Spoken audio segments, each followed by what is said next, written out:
Hey everyone, I'm Peter Stories here to guide you today. If you use this video to drift off to sleep, please tap like, hit subscribe, and drop a comment telling me where you're watching from and what time it is there. Now settle in, get cozy, and let yourself relax.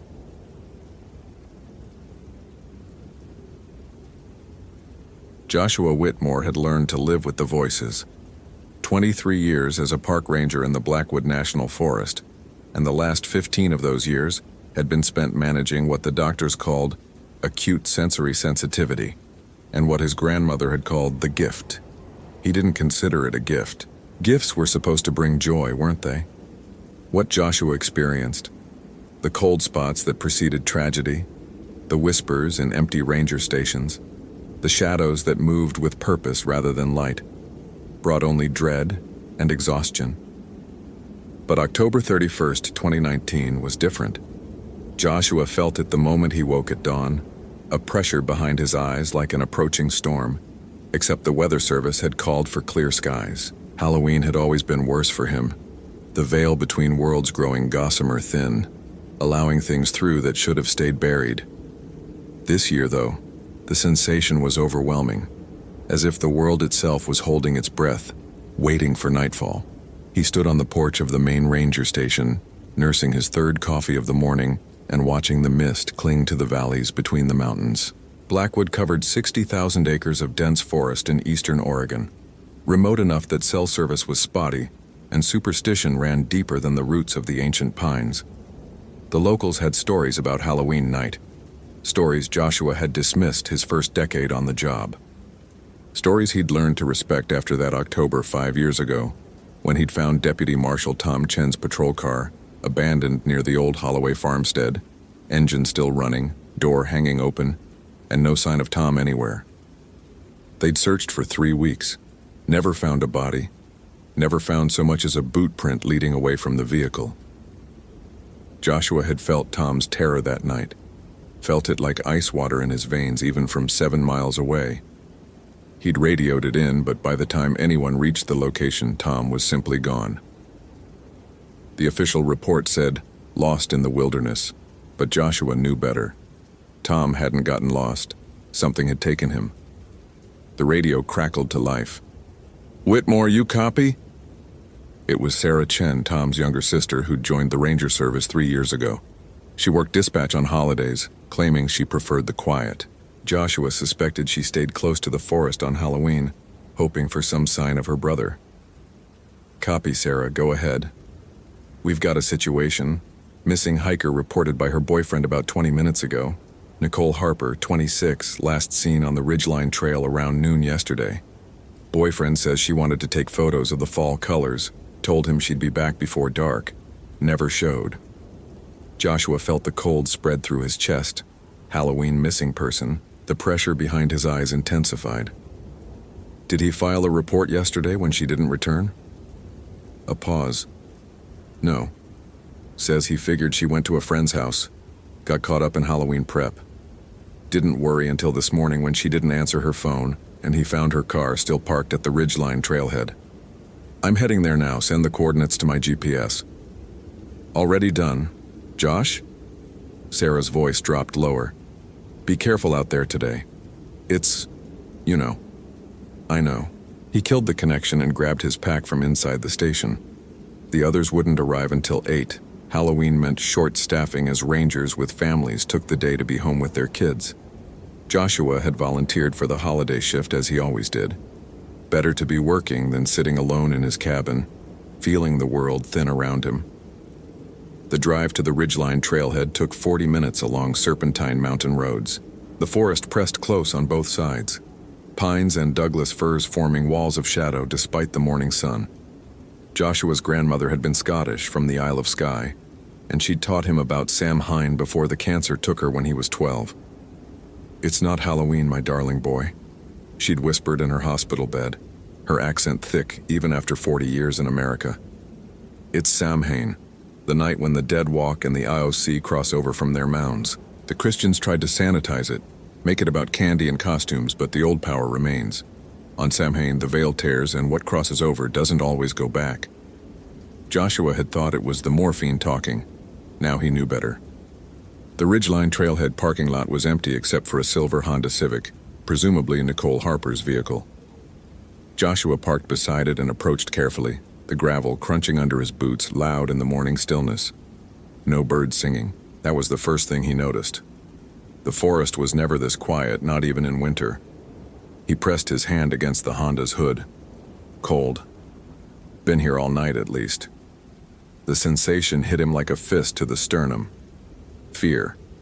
Not his own, but bleeding through from somewhere else. Somewhere close.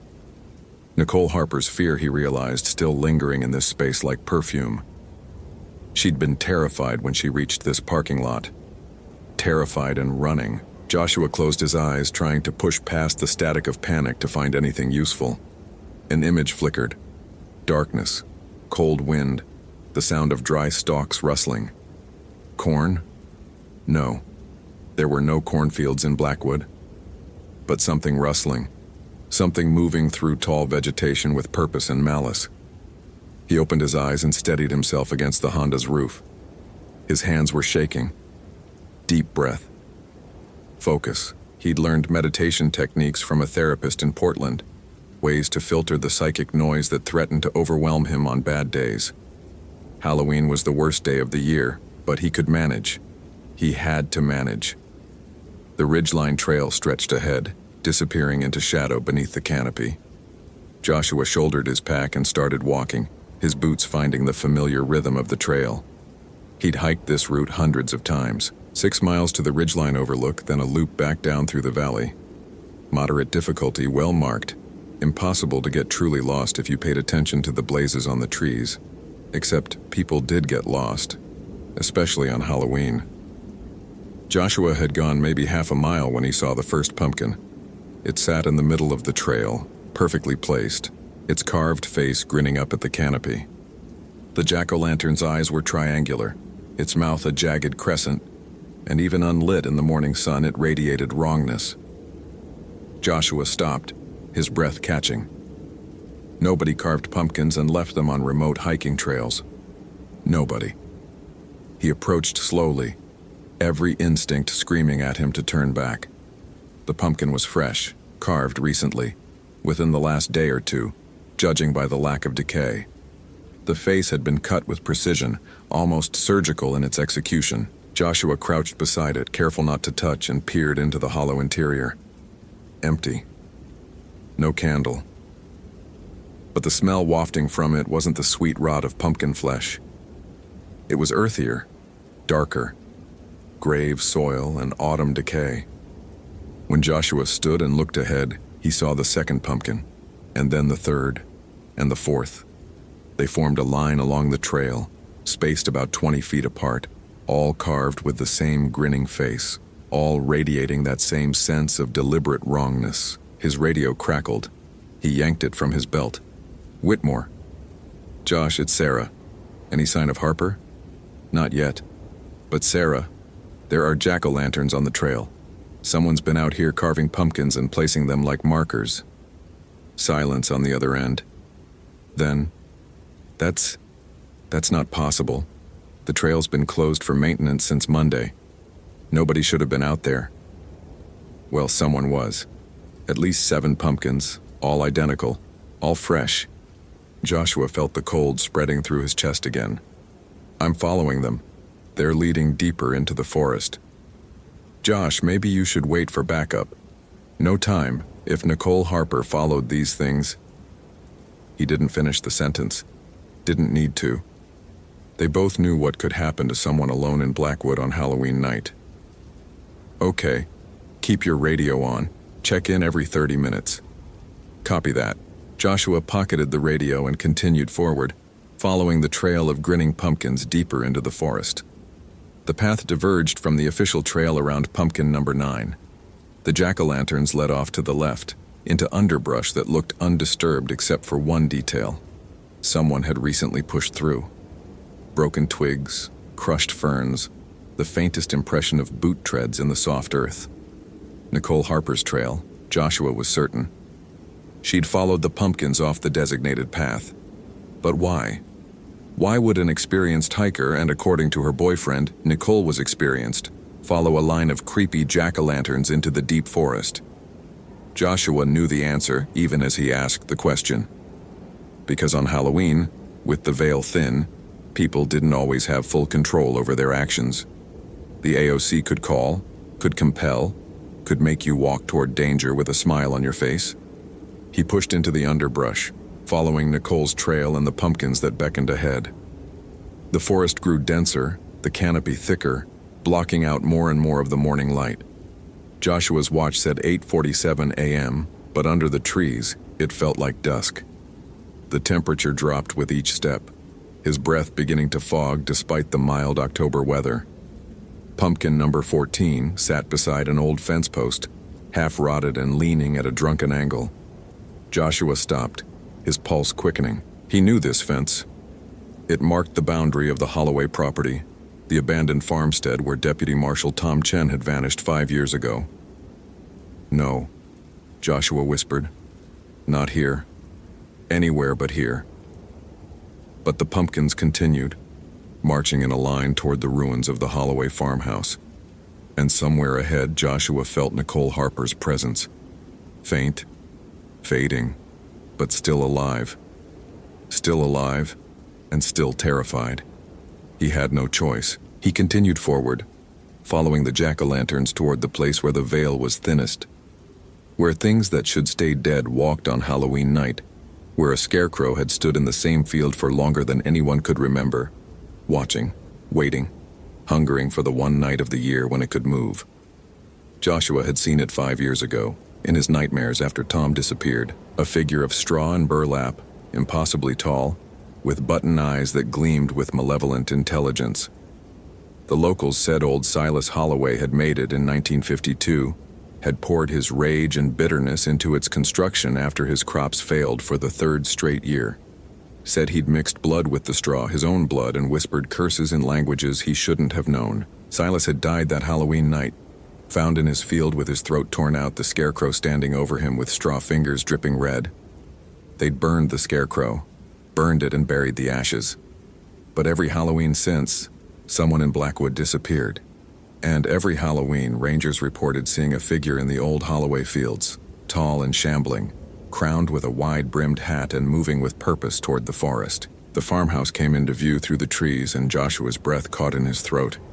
The structure was a skeleton, walls collapsed, roof gone, leaving only the stone chimney and parts of the timber frame reaching toward the sky like accusing fingers. The field beyond was overgrown with thistle and wild grass, dead stalks standing tall and brown in the morning light. And in the center of that field, surrounded by a perfect circle of jack-o'-lanterns, at least 30 of them, their carved faces all turned inward, stood the scarecrow.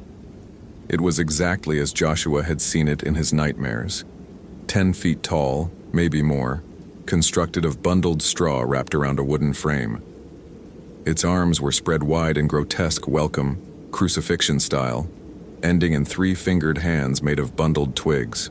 The face was a burlap sack stitched with thick black thread in a crude approximation of features. 2 button eyes, large and mismatched, 1 green glass, 1 brown. The mouth was a ragged tear in the fabric, dark and gaping. A wide-brimmed hat, rotted and holed, crowned its head. Scraps of clothing hung from its frame. A tattered flannel shirt, remnants of overalls, all stained with substances Joshua didn't want to identify. It shouldn't exist. They'd burned it. Buried it. But here it stood on Halloween morning, surrounded by pumpkins that glowed despite the daylight, their interiors flickering with foxfire that cast dancing shadows across the dead field. And at its feet, bound with rope and gagged, was Nicole Harper. Joshua's training kicked in even as his gift screamed at him to run. He burst from the tree line, sprinting toward the scarecrow and its captive. "Nicole, hold on, I'm—" The scarecrow's head turned. Not slowly, not with the creak of old wood, but with fluid speed like a predator spotting prey. The button eyes fixed on Joshua, and he felt the weight of its attention like a physical blow. Cold rushed through him, so intense it burned. The voices he'd lived with for 15 years erupted into a cacophony of screaming, dozens of them, hundreds maybe, All the people who'd vanished in Blackwood over the decades, all trapped somehow within or around this thing. Tom Chen's voice was among them. "Run, Josh, run before it's too..." The scarecrow moved. One moment it was stationary, arms spread wide, and the next it was lunging toward Joshua with impossible speed. Its twig fingers reached for him, stretching longer than they should, and Joshua threw himself sideways, hitting the ground hard and rolling. He came up with his service pistol drawn, stupid, useless, but instinct, and fired 3 shots center mass. The bullets punched through straw and burlap, exiting the scarecrow's back in puffs of dried grass. It didn't slow, didn't even acknowledge the impacts. It came at Joshua again, and this time he dove behind one of the jack-o'-lanterns. The moment he crossed the circle of pumpkins, the scarecrow stopped as if hitting an invisible wall. It stood at the boundary, swaying slightly, its head tilted at an unnatural angle. Watching. Joshua's breath came in ragged gasps. The pumpkins. The circle. Protection. Old Samhain tradition. Carved turnips and later pumpkins to ward off evil spirits, to mark safe ground. Whoever had placed these had known what they were doing, but they'd put them around the scarecrow, not around Joshua. A trap, not a ward. And Nicole Harper was inside the circle, just a few feet from where the creature stood. "Nicole!" Joshua shouted. "Can you move?" The young woman's eyes were wide with terror above the gag. She shook her head frantically. Joshua could see why. Her ankles were bound together, her hands tied behind her back. She'd been positioned there deliberately, bait for him. The realization hit Joshua like ice water. Nicole Harper hadn't just wandered off the trail and gotten lost. She'd been taken, placed here, used as bait to lure someone into the circle on Halloween. To lure him specifically, maybe, or any ranger who'd come searching. Someone who'd crossed the circle of protection to try to save her. The scarecrow seemed to sense his understanding. Its burlap mouth stretched wider, the rip in the fabric growing, and a sound emerged. Not quite laughter, not quite screaming, but something in between that made Joshua's teeth ache. Straw fell from its body as it moved, rustling across the dead grass, and its button eyes gleamed with malevolent intelligence. "Sarah," Joshua keyed his radio, not taking his eyes off the scarecrow. "Sarah, do you copy?" Static. No response. "Sarah, I'm at the Holloway farmstead. I've found Nicole Harper, but..." He paused. How did he explain this? How did he make anyone believe? "There's a situation. I need backup. All available rangers to my location. Armed. Bring..." What? What could possibly help against this thing? "Bring fire. Gasoline, flamethrowers, anything that burns." The radio crackled with static, but no voice emerged. Joshua checked the display. Full bars, but no connection. The scarecrow had done something to the frequencies. Or maybe it was simply Halloween. The veil thinning. Reality becoming unstable. Radio waves behaving strangely when the laws of physics took a back seat to older rules. He was on his own. The scarecrow began to move along the circle's edge, its impossible legs carrying it in a slow circuit around Nicole Harper. It was playing with him, Joshua realized. It knew he'd have to cross the circle eventually. Knew he couldn't leave Nicole to die. The creature had all day to wait. All day until sunset came and Halloween night proper began, when its power would be absolute. Joshua needed a plan. He needed to think like the old Celts, like his grandmother, like everyone who'd ever survived Samhain. The scarecrow couldn't cross the circle from inside. That meant the pumpkins were a two-way barrier, keeping it contained. Whoever had set this up had trapped it here, at least temporarily. But they'd also trapped Nicole, and once someone crossed the boundary to get her, unless... Joshua's mind raced. Salt, iron, traditional wards against evil spirits. He had a multi-tool on his belt, iron, or at least steel. And in his pack, in the first aid kit, there were saline solution packets. Not much, but maybe enough. He pulled out his multi-tool, opened the blade, and began scratching a smaller circle in the dirt around his position, reciting his grandmother's prayers under his breath. Dion mi adia, odroch spioradine. Dion mi onaim dian folekte. Protect me, God, from evil spirits. Protect me from hidden enemies." The words felt clumsy in his mouth. He'd never been particularly religious, but they also felt right. Ancient, weighted with power. The scarecrow stopped moving. Its head swiveled toward Joshua, and he felt its attention focus like a magnifying glass catching sunlight. The cold intensified. Joshua kept scratching, kept reciting, kept working. He emptied the saline packets along the circle's edge, the salty liquid soaking into the earth. When he was done, he stood and faced the scarecrow. "I'm coming for her," he said. "And you can't have either of us." The thing that had once been Silas Holloway's rage and blood didn't respond. It simply watched as Joshua stepped across his makeshift circle, sprinting toward Nicole Harper's position. The scarecrow lunged, its twig fingers reaching, but Joshua was faster. He grabbed Nicole, knife flashing as he cut her bonds, and they both threw themselves back toward his circle of protection. They didn't make it. The scarecrow's hand closed around Joshua's ankle, and the cold that burned through him was nothing like he'd ever experienced. It wasn't just physical cold. It was the cold of the grave, of frozen winter earth, of everything dead and buried clawing its way back to life. Joshua screamed, kicking, trying to pull free, but the grip was iron strong. Nicole Harper scrambled away, her hands finally free, tearing the gag from her mouth as she crawled toward Joshua's salt circle. "Help him!" she shrieked. "God, please help him!" The scarecrow began dragging Joshua toward its center position, toward the heart of the jack-o'-lantern circle. And Joshua understood finally what it wanted, what it had always wanted: a sacrifice, a ranger's life for its own continued existence. It had taken Tom Chen 5 years ago. It wanted Joshua Whitmore now. And it would take another in 5 years, and another 5 after that, feeding on those who protected the forest, consuming their lives to sustain its own unnatural animation. "No," Joshua gasped. His free hand scrabbled at his belt, found the can of bear spray he always carried. It was a long shot, probably useless, but he was out of options. He flipped the safety and sprayed directly into the scarecrow's button eyes.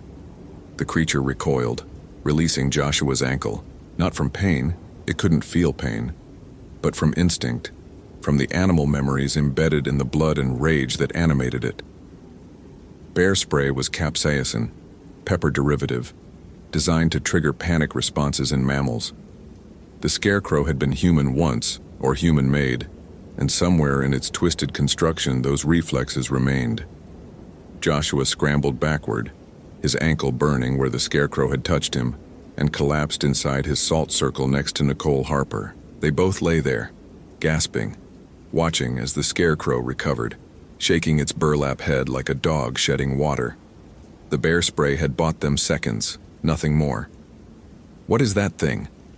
Nicole Harper's voice was raw, her eyes wild with terror. "Old evil," Joshua managed. "Silas Holloway's rage given form. It takes someone every Halloween, feeds on fear and pain." "How do we kill it?" "I don't know if we can." Joshua checked his watch, 10:23 a.m. Still morning, still daylight, but the shadows under the trees felt darker than they should. Halloween was pulling at reality, thinning the veil hour by hour. By sunset, the scarecrow would be at full power. By midnight, unstoppable. They needed help. They needed fire. They needed...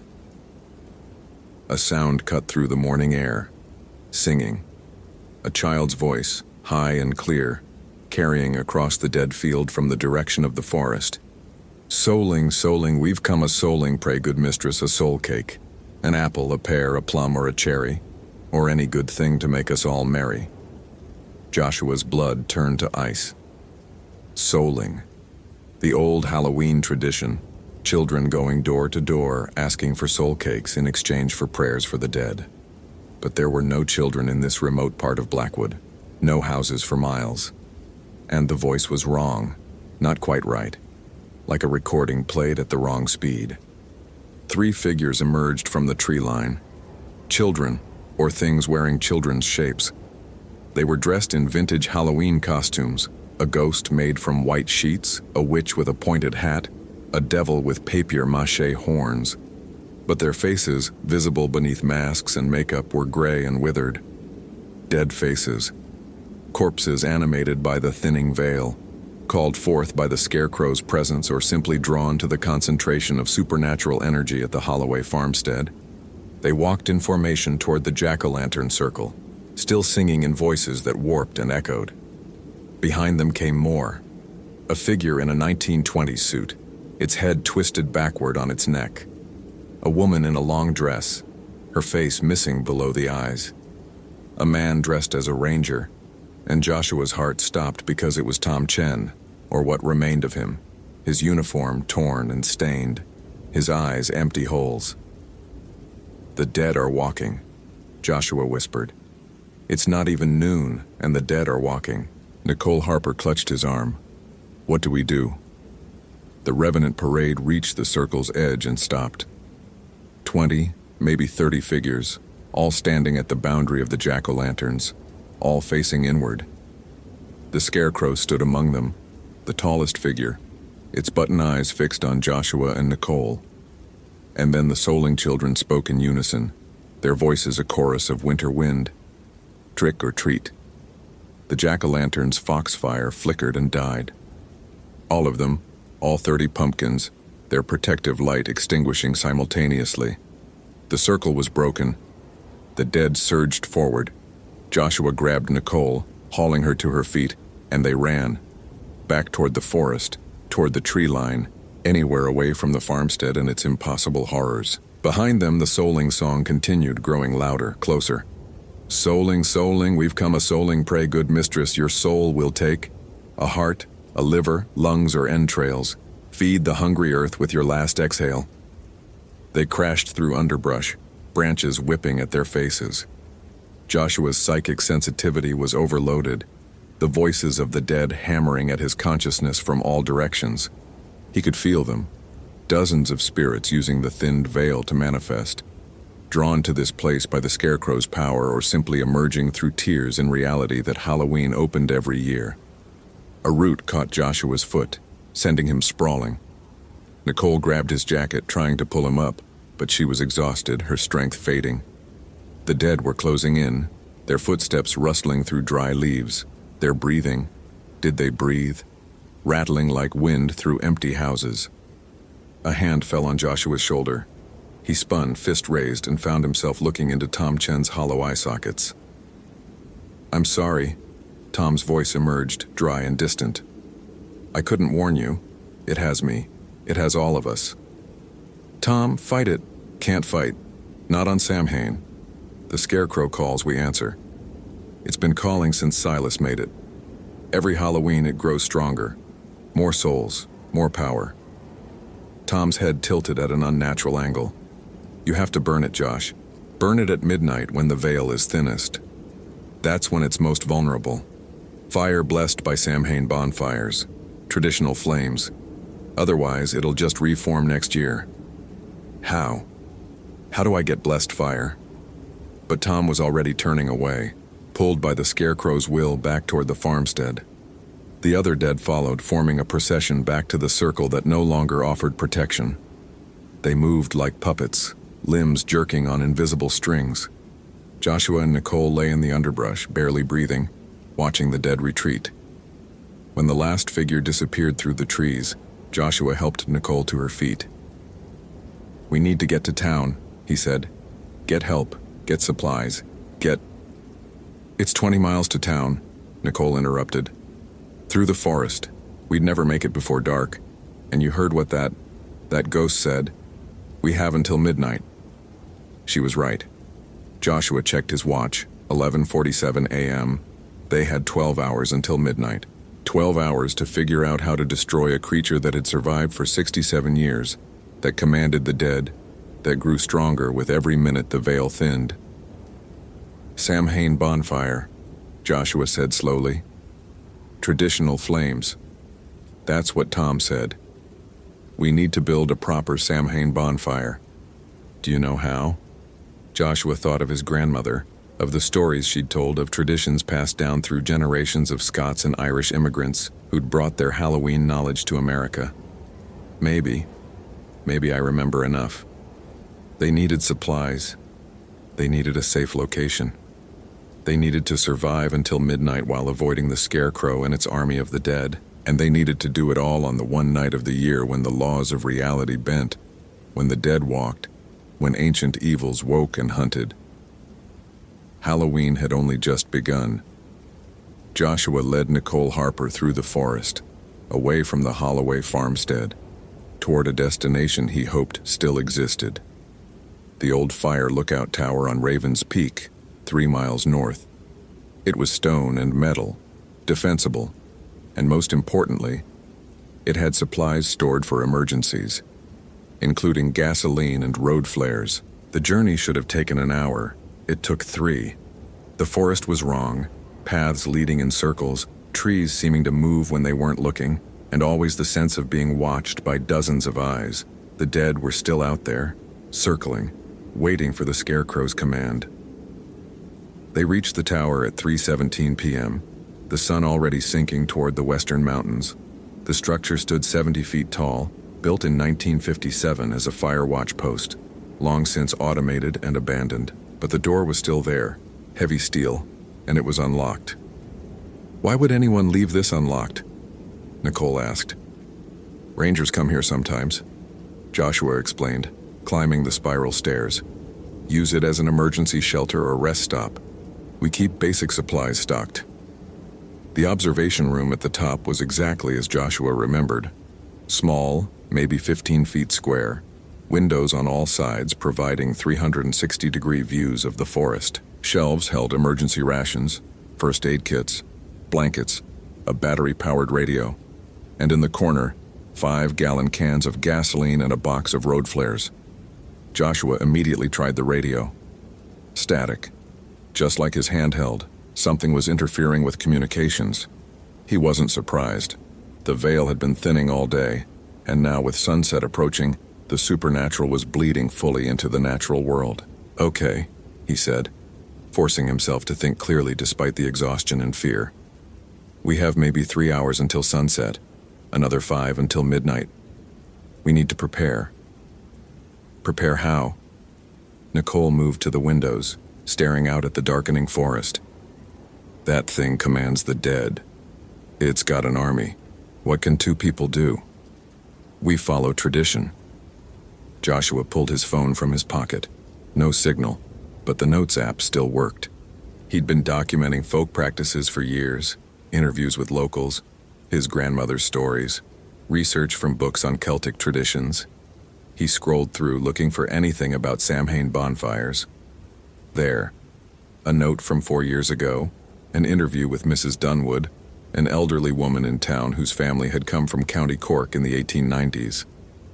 Proper Samhain bonfire must be built from 9 sacred woods: oak, hazel, apple, rowan, birch, ash, elder, willow, and thorn. Light it with 9 people's breath if you can, or make do with less if you must. Add offerings to the flames: grain from the harvest, first fruits, and herbs for cleansing. The bonfire guards against the AOC and burns away curses. On Samhain, when the fire burns bright, you can destroy things that shouldn't exist. Old Silas Holloway, may he rot, he'd have burned proper in a Samhain bonfire. Shame they used regular flames. Evil like that needs holy fire to put down. Joshua looked up at Nicole. "We need to build a Samhain bonfire, 9 sacred woods offering specific ritual. If we can lure the Scarecrow into those flames at midnight, when the veil is thinnest, the fire might actually destroy it permanently." 9 sacred woods? Where are we supposed to find those in the next few hours? They're all native to these mountains. Oak. We're surrounded by white oak. Hazel grows along streams. Apple, there's a wild orchard near the Holloway place, probably planted by Silas himself. The others... Joshua grabbed a park map from the shelf, spreading it across the floor. We'd have to travel, hit multiple locations, gather enough wood to build a proper pyre, while avoiding an army of the dead. Yes. Nicole was quiet for a moment, staring at the map. Then she nodded. "Okay, Tell me what we need to do." They planned it out. Joshua knew the forest better than anyone alive, knew where each type of tree grew, knew shortcuts and trails marked and unmarked. They'd have to move fast, gathering wood from different locations, returning to a central point to build the pyre. The Holloway farmstead itself seemed like the logical choice. The scarecrow would be drawn there anyway, and the cleared field provided space for a large bonfire. "We'll need offerings," Joshua said. "Grain, fruit, herbs." Nicole pointed to the emergency rations. "Granola bars? They're made with oats." "Not ideal, but it might work." And Joshua moved to the window, looking out at the forest canopy. "There's a meadow about half a mile south. Grows wild sage and juniper. That'll do for herbs." "And fruit?" "The apple orchard. We were heading there anyway for the apple wood." They gathered supplies. Backpacks filled with the gasoline cans. They'd need accelerant to get the fire burning hot enough. Road flares for ignition. The emergency rations for offerings. A hatchet from the tool locker for cutting wood. And Joshua's multi-tool, because iron was traditional protection against evil spirits. By 4:30 p.m., they were ready. The sun was sinking fast now, painting the forest in shades of orange and gold. Beautiful and terrible at once. Halloween sunset, the moment when Samhain truly began. "We should move," Joshua said. "Once it's full dark, the dead will be everywhere." They descended the tower and struck out south toward the meadow. The forest was quiet, too quiet, and Joshua's gift screamed at him that they were being watched. The dead were out there, he could feel them, but they weren't attacking. Waiting for orders, maybe. Or waiting for full nightfall when their power would peak. The meadow appeared through the trees, a clearing about an acre across, filled with wild sage bushes and clusters of juniper. Joshua and Nicole quickly gathered armfuls of the herbs, stuffing them into their packs. The sage smelled sharp and clean, almost medicinal. Traditional cleansing herb, his grandmother had said. Burns away evil and confusion. They were about to leave when Joshua saw it. Another jack-o'-lantern sitting at the meadow's edge. Its carved face leered at them in the fading light. "It's marking us," Nicole whispered. "Tracking us." "Then we need to move faster." Joshua started toward the next location, a stream 2 miles east where hazel grew. But something made him stop. A feeling, a premonition, his gift screaming danger. He turned slowly, scanning the meadow. They weren't alone. The Soling children stood at the meadow's perimeter, arranged in a circle around the clearing.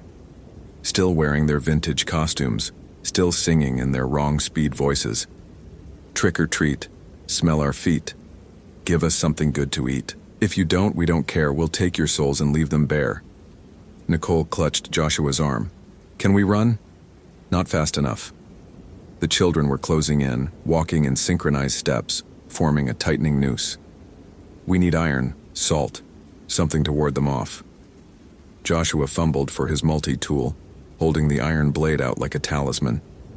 The children hesitated at the sight of it, their dead eyes flickering with something like fear. Iron repelled the fairy folk, and these were spirits using borrowed forms, not truly alive. But there were more of them than there were blades. And behind the children, other figures emerged from the trees. The adult dead, shambling forward, their eyes empty, their hands reaching. "We're surrounded," Nicole said. Joshua's mind raced. Sage.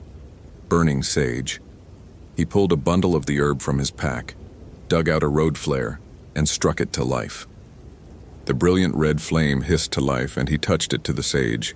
The herb caught immediately, sending up thick white smoke that smelled sharp and clean.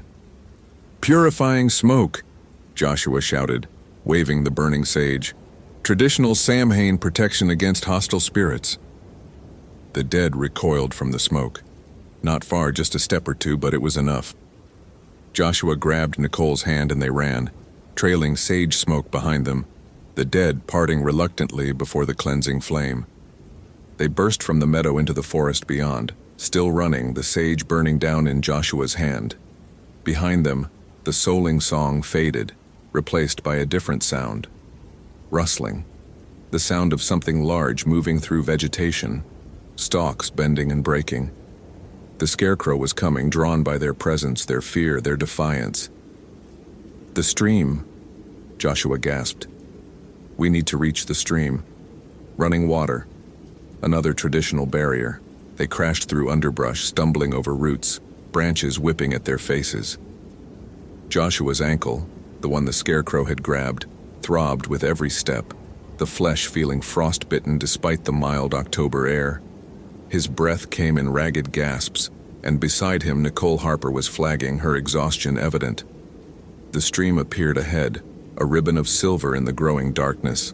Joshua and Nicole splashed into it, the water shockingly cold, and waded upstream. Behind them, the rustling stopped at the water's edge. The scarecrow stood there, a dark silhouette against the twilight forest, unmoving, watching. It couldn't cross running water, not until midnight when its power would be absolute. They'd bought themselves time. Joshua and Nicole collapsed on the far bank, soaking wet and shaking. Full darkness was minutes away now. Above them, stars were beginning to appear, and Joshua recognized the constellation, Scorpius, associated with death and the underworld, appropriate for Samhain. "We need the hazelwood," Joshua forced himself to stand. "Then the apple orchard. Then we build the fire and wait for midnight." The next 3 hours were a blur of desperate scavenging. Hazelwood from the stream bank, cut with shaking hands. Oak from ancient trees deep in the forest. Rowan from a grove on the ridge. Each type of wood found and gathered while avoiding the patrols of the dead that shambled through the darkening forest. By 8:45 p.m., they had everything except the apple wood. And to get that, they'd have to return to the Holloway farmstead, to the orchard planted by Silas himself 67 years ago. "It's a trap," Nicole said as they stood at the forest's edge, looking out at the farmstead. "It knows we need apple wood. It'll be waiting." "Probably." Joshua adjusted the pack on his shoulders, heavy with wood and gasoline cans. "But we don't have a choice." The moon was rising now, a waning crescent, thin and sharp as a knife. "Perfect for Samhain," his grandmother had said. The dark moon, when the veil was thinnest. They approached the orchard carefully, moving between the gnarled trees. Apples hung from branches, withered and diseased, inedible. Nothing had thrived on Holloway land since Silas's death. The place was cursed, poisoned by the rage that had given birth to the scarecrow. Joshua found a suitable tree and began hacking at a low branch with his hatchet. The wood was hard, resistant, and each impact sent jolts through his injured ankle. Beside him, Nicole kept watch, her eyes scanning the darkness. "Joshua," she whispered, "it's here." The scarecrow stood at the orchard's edge, 10 feet tall, button eyes gleaming in the moonlight. It didn't move, didn't speak, just watched as Joshua frantically cut the apple branch free. The wood finally separated with a crack, and Joshua grabbed it, ready to run. But the scarecrow wasn't alone. The dead surrounded the orchard, hundreds of them now, everyone who'd vanished in Blackwood over the decades, all called forth by the thinning veil and the scarecrow's power. They stood in silent ranks, blocking every exit. "We can't fight them all," Nicole said. "We don't have to." Joshua pulled a gasoline can from his pack, unscrewed the cap. "We just have to make them afraid."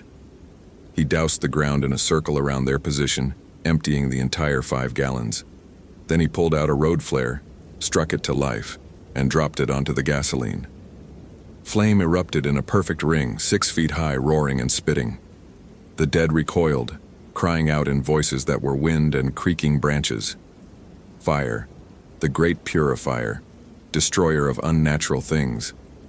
Even the scarecrow stepped back, its straw body all too flammable. "Now we run." Joshua grabbed Nicole's hand. "Through the fire. It won't hurt us, it's protecting us." They plunged through the flames. Joshua felt the heat wash over him, intense but not burning, as if the fire recognized them as living, as belonging to the natural world. They emerged on the other side, still running, and the dead didn't follow. couldn't follow. The flames acted as a barrier, keeping the supernatural at bay. Joshua and Nicole ran until they reached the center of the Holloway field, where the jack-o'-lantern circle had been. The pumpkins were gone, scattered or dissolved, but the space remained, a clearing in the overgrown field. This was where they'd make their stand. "Start gathering the wood," Joshua instructed. "We need to build the pyre."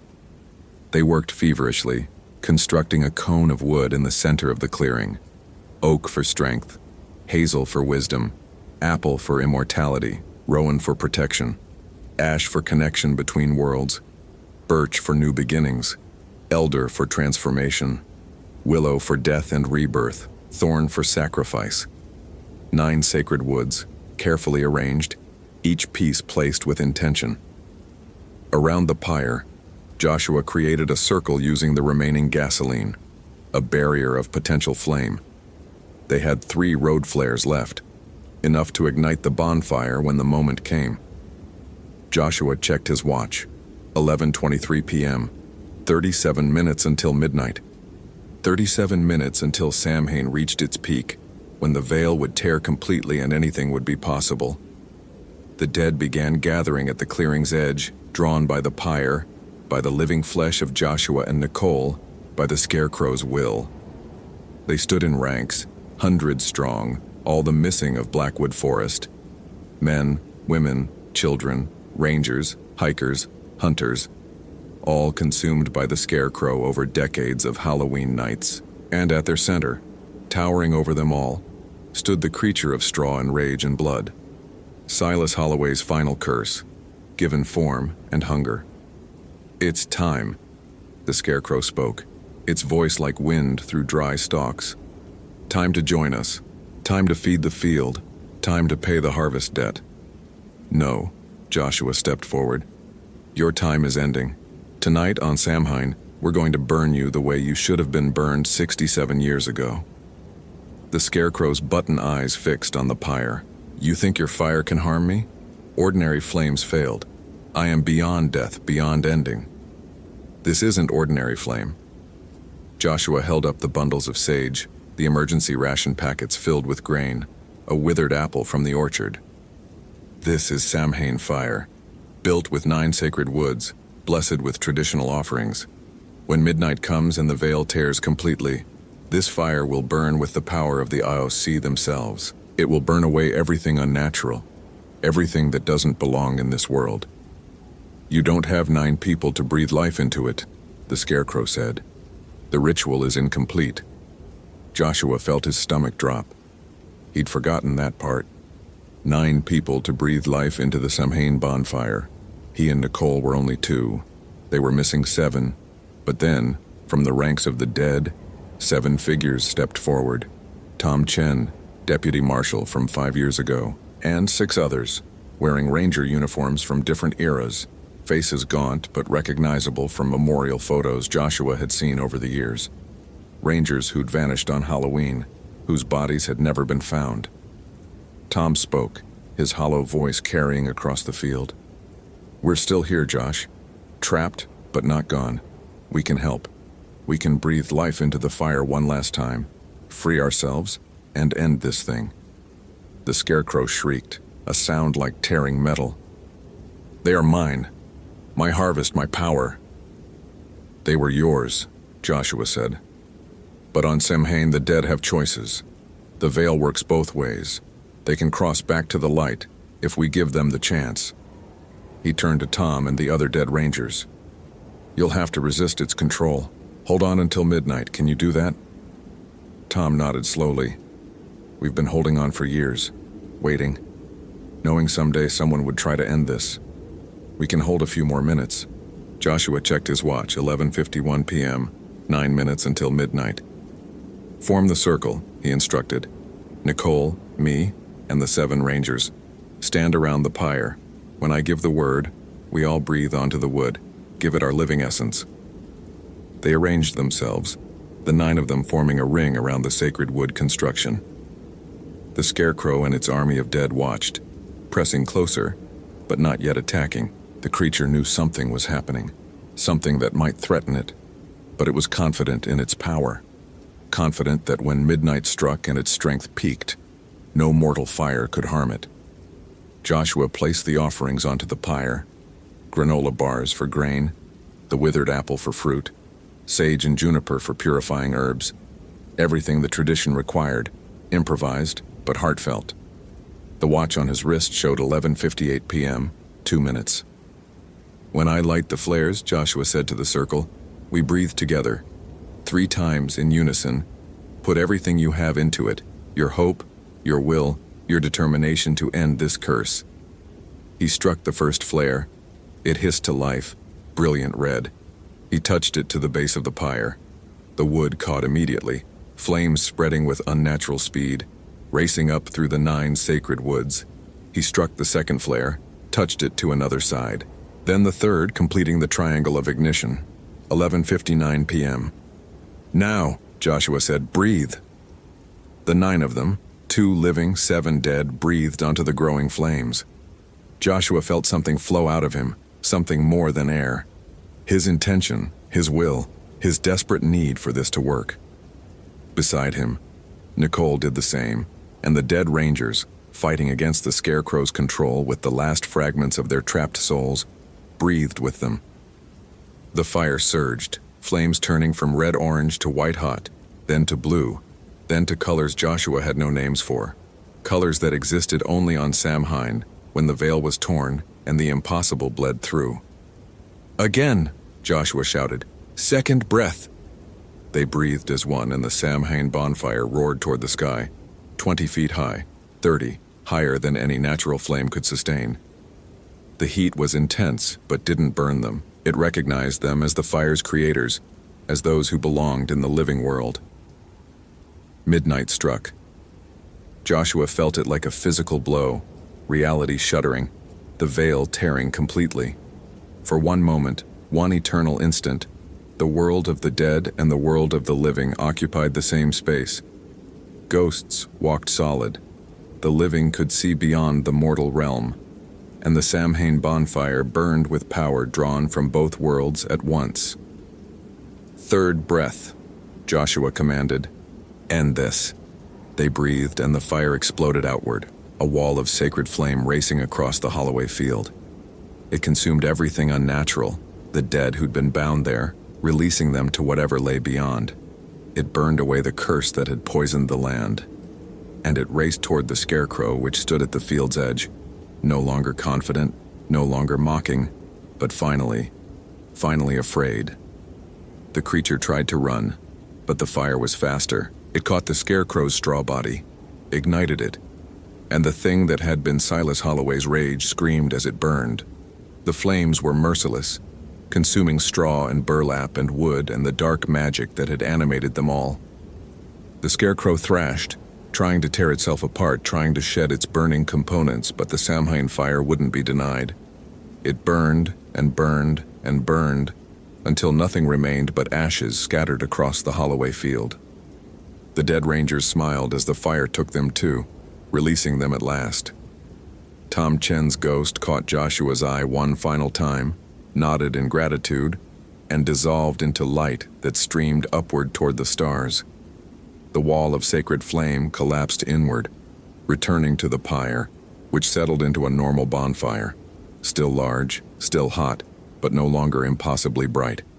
The veil began to close, reality reasserting itself, Samhain's peak moment passing. Joshua and Nicole stood in the center of the Holloway field, surrounded by a ring of fire that crackled and popped as it consumed the 9 sacred woods. Around them, the forest was silent. No dead walked. No malevolent presence lurked. For the first time in 67 years, Halloween night in Blackwood Forest was just a night. "Is it over?" Nicole asked. "Yes," Joshua said, and felt the truth of it through his gift. The voices were quiet. The cold presence that had haunted this place was gone. "It's over." They tended the fire until dawn, keeping watch, making sure nothing rose from the Scarecrow's ashes. As the sun crept over the eastern mountains, painting the forest gold and green and alive, Joshua's radio suddenly crackled to life. Whitmore, do you copy? Sarah's voice, frantic with worry. Josh, we've been trying to reach you all night. Where are you? I'm here, Sarah. Holloway Farmstead. We found Nicole Harper. She's safe. Joshua looked at the ashes scattered across the field, at the dying Samhain bonfire, at the forest that somehow felt lighter, cleaner, free of the curse that had plagued it for decades. And I think we finally solved the Halloween disappearances. What happened out there? Joshua exchanged glances with Nicole Harper, who looked exhausted, but alive, so wonderfully alive. How did they explain this? How did they make anyone believe? Long story. Joshua finally said, "We'll tell you everything when we get back. But Sarah, next Halloween, we're going to build a proper Samhain bonfire on the Holloway property. Make it an annual tradition. Keep the veil stable, honor the dead properly, make sure nothing like this ever happens again." Okay, Josh. Whatever you need. Just get yourselves back to the station safely. They hiked out as the sun rose higher, leaving the Holloway farmstead behind. Joshua looked back once at the field where the scarecrow had stood, where generations of missing people had been trapped, where a farmer's rage had spawned a monster. The field was empty now, just dead grass and autumn flowers beginning to reclaim the space. In a few years, you'd never know anything terrible had happened there. But Joshua would remember. Every Halloween for the rest of his life, he'd remember the night he and Nicole Harper survived Samhain, defeated a curse, and learned that some traditions existed for good reason. The veil between worlds would thin every October 31st. The dead would always press close on Halloween night. But now, at least in Blackwood Forest, the living had pushed back, had reclaimed the night, had proven that with knowledge, courage, and respect for old traditions, even the darkest magic could be overcome. Joshua Whitmore would work 19 more Halloweens before retiring. Each one he'd build a Samhain bonfire in the Holloway field, using the 9 sacred woods, making the offerings, breathing life into flames that kept the veil stable and honored the dead properly. Other rangers joined the tradition and then townspeople, until it became an annual celebration. The Blackwood Halloween Bonfire, they called it. A community gathering where people remembered those who'd been lost, told old stories, and kept the ancient traditions alive. And in all those years, in all those Halloweens, not a single person disappeared from Blackwood Forest. The scarecrow never rose again. I hope this Halloween tale has haunted you appropriately. If you enjoyed this supernatural terror, what moment unsettled you most? The jack-o'-lantern trail? The souling children? The midnight confrontation with the scarecrow? Share your thoughts, and may your own Halloween night remain safely on the living side of the veil. Happy Halloween.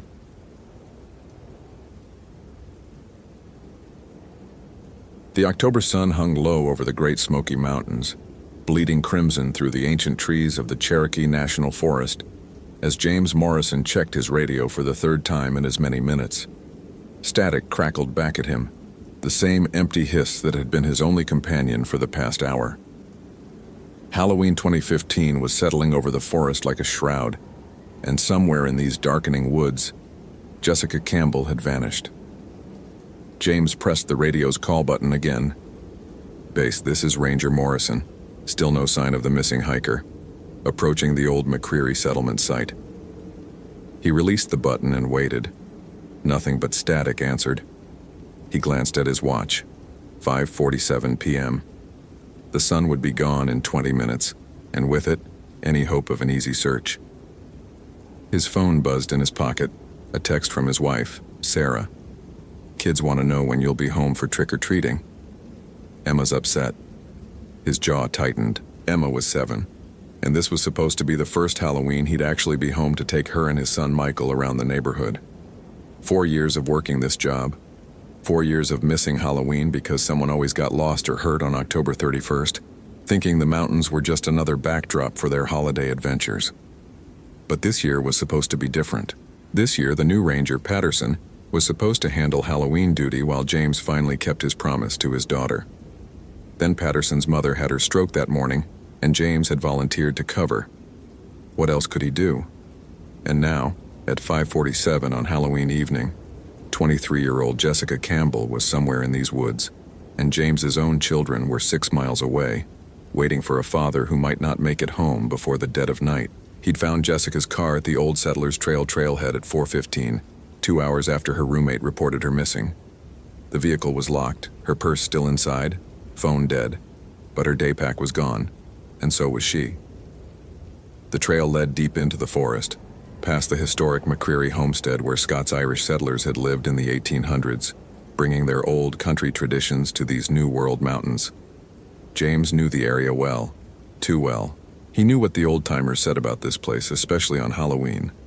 The wind picked up as he walked, carrying the scent of wood smoke and something else, something that made the hair on his neck stand up.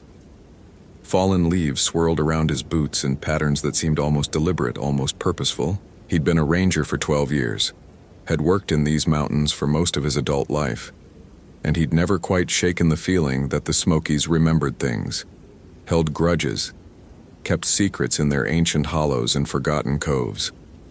Ahead, through the trees, he could see the clearing where the McCreary settlement had once stood. Only one structure remained, the old stone chimney of the main house, rising like a broken tooth from the earth, and there in the center of the clearing something that made James's blood run cold. The bonfire. Every year on Halloween, the local historical society built a traditional Samhain bonfire at the old McCreary site. It was supposed to be a celebration of the Scots-Irish heritage of the area, a recognition of the ancient Celtic festival that had become Halloween. The bonfire would be lit at dusk by the society's president, old Thomas Brennan, who took the tradition seriously. Too seriously, some said. He'd researched the old rituals, the authentic practices, insisted on doing things the proper way. The fire was meant to be a ward, a protection, a barrier between the world of the living and the realm of the dead that the Celts believed drew closest on this night. But as James emerged into the clearing, he saw immediately that something was wrong. The bonfire had been built. He could see the careful pyramid of wood, the traditional bone char markings around its base, the rowan branches woven into the structure for protection. But it had been destroyed. Logs lay scattered across the clearing, thrown 20 feet or more from their original position.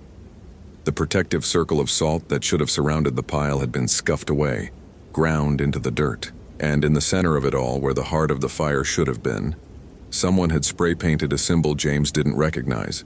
Something that looked like a Celtic knot, twisted wrong, corrupted, inverted. Jesus Christ, James breathed.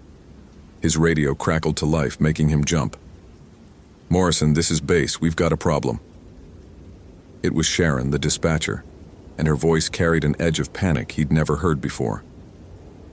Go ahead, Base. Thomas Brennan just called. Said someone vandalized the bonfire site.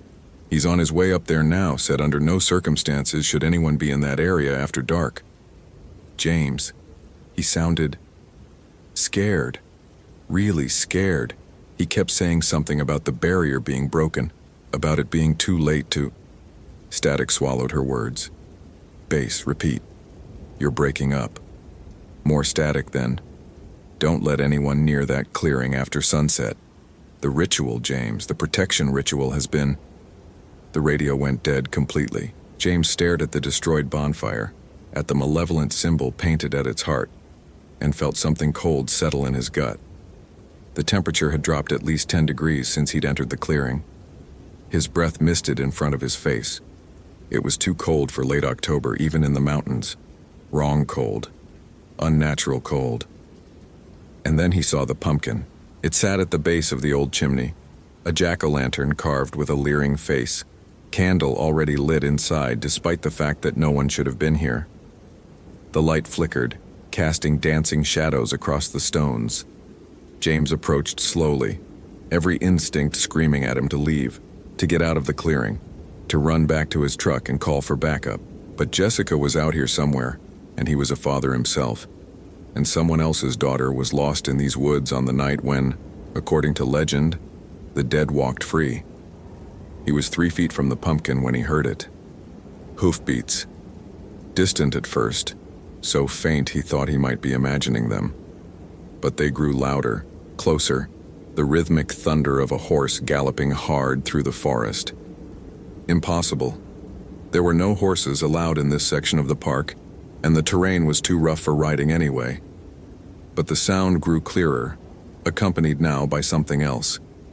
A wind that seemed to come from all directions at once, carrying voices, whispers, the sound of things that shouldn't be. The sun touched the horizon, and the world changed. The temperature plummeted. The wind became a gale, tearing at James's jacket, pulling at his hair. The jack-o'-lantern's flame turned from orange to a sick greenish blue, and in its light James saw them.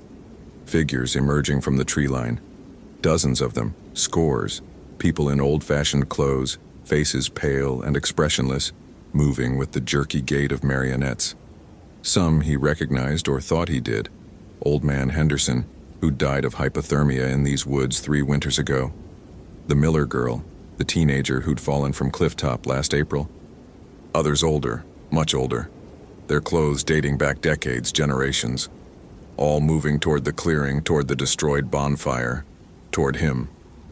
James's hand went to his radio, but he knew before he tried that it wouldn't work. Some part of him, some ancient inherited instinct understood what was happening. The barrier had been broken. The ward had failed. On this night, when the veil between worlds grew thin, the protection that had held for over a century had been shattered, and now the dead were coming home. He ran. James crashed through the underbrush, his flashlight beam jerking wildly as he fled the clearing. Behind him, the hoofbeats grew thunderous, echoing impossibly through the trees. The dead followed, silent except for the whisper of their feet through fallen leaves. He could hear his own breathing, harsh and panicked, and under it all a new sound, a horn deep and mournful, the kind ancient hunters might have used, calling, calling, calling. His foot caught a root and he went down hard, flashlight spinning away into the darkness. For a moment he lay there gasping and heard his phone buzzing in his pocket. With shaking hands he pulled it out. Sarah, calling to ask where he was, why he wasn't home, why Emma was crying because Daddy had broken his promise again. He didn't answer. Couldn't. Because as he lifted his head, he saw it. The horse came through the trees like a nightmare-given form. It was massive, black as the spaces between stars, eyes glowing with the same sickish green light as the jack-o'-lantern. Smoke rose from its nostrils. Its hooves struck the ground with the sound of shattering tombstones. And on its back, sitting tall in an antique saddle, was the rider, the Dullahan. James had heard the stories, of course. Old Thomas Brennan told them every year at the bonfire lighting, making sure everyone understood why the ritual mattered, why the protection had to be maintained. The Dullahan, the headless horseman of Celtic legend, the herald of death who rode on Samhain to claim the souls of those marked for the other world. Brennan had always insisted the traditions weren't just folklore, weren't just quaint customs preserved for tourists. He'd begged the Park Service to take them seriously, to understand that the bonfire wasn't entertainment, it was necessity. James had smiled and nodded and never believed a word. Now, staring up at the figure on the black horse, at the rider who held his own severed head in the crook of one arm like a lantern, James believed everything. The head's eyes opened, glowing, green, fixed on James with the attention of a predator selecting prey. Not yet, the Dullahan said, and its voice was the sound of earth falling on coffin lids. Not you, not tonight, but the girl. The girl is marked. The girl opened the way. Jessica? James heard himself say. You have Jessica? The rider's lips, on the severed head, smiling now, curved into something that might have been amusement. We have many. Tonight we have them all. The barrier is broken. The way is open. We take what was promised, what was denied, what is owed.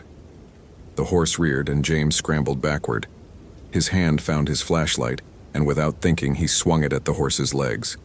The beam passed through them like they were made of smoke. The Dullahan laughed, a sound like wind through gravestones, and wheeled the horse around. Find the girl, it said. Find her before midnight, before the veil is fully torn. Find her, and perhaps your own children will see the dawn. Then it was gone, galloping away through the trees, the hoofbeats fading but never quite disappearing. James lay in the dirt, his heart hammering, his mind refusing to process what he'd just seen. His phone buzzed again. Another text from Sarah. "James, where are you? Something's wrong. The neighborhood kids are acting strange. They're just standing in the street, staring at our house. Please come home." His hands shook as he typed, "Lock the doors. All of them. Don't let anyone in. I don't care if they're kids or neighbors or anyone. Lock everything and keep the kids inside. I'll explain later. Please, Sarah. Please trust me." He forced himself to his feet. The dead were still coming through the trees, an endless procession moving toward the clearing, toward the broken ward, toward whatever awaited them there. But they ignored him now, flowing around him like water around a stone. He wasn't what they wanted. Not yet. Jessica was. James started to run again, this time with purpose. If the Dullahan was telling the truth, and some deep, terror-stricken part of him knew it was, then Jessica had somehow been involved in breaking the bonfire ward. Whether deliberately or accidentally, she'd torn open the barrier, and now she was marked, claimed, scheduled for collection before the clock struck midnight and Halloween turned to November. He had to find her, had to save her, because if the creature's words were true, if it could reach his family, his children, if they were somehow at risk because of what was happening here. The thought drove him forward through the darkness. His flashlight cut a narrow tunnel through the black, illuminating twisted branches and grasping undergrowth. The forest had never felt like this before, not in 12 years of night patrols and emergency rescues. It felt aware, awake, watching, and everywhere the dead were walking. He saw them between the trees, moving with purpose toward some destination he couldn't see. Some were recent, clothes from the 2000s, faces he half recognized from missing person reports. Others were older, much older. A woman in a calico dress from the 1800s. A man in a Union Army uniform. A child in clothes that might have been from the 1920s, face pale and eyes empty. None of them looked at him. They had somewhere to be, something to do. And James Morrison, living and breathing and terrified, was not their concern. The hoofbeats came again, closer this time, and James dove behind a massive oak, pressing himself against the bark. The Dullahan passed within 10 feet of him, its headless body somehow navigating the forest with perfect ease. The severed head, held high, illuminated the path with its sickly glow, and behind the horse, following like a funeral procession, came more of the dead. These ones different from the shambling figures he'd seen before. These moved with purpose, with hunger, with need. When they passed, James emerged from hiding and kept moving. He had no plan, no idea where Jessica might be. But he knew these woods, knew every trail and stream and clearing. If she was here, if she was still alive, still human, he'd find her. His radio crackled unexpectedly. "Morrison, if you can hear, the girl knows what she did, has to reverse before midnight. The ritual." Thomas Brennan's voice barely audible through the static. "Only one marked can undo, only one who opened the way. Find her, make her." The transmission died. James grabbed the radio. "Brennan, Thomas, what does she need to do? How do we fix this?" Static. Then, faintly, "Bonfire.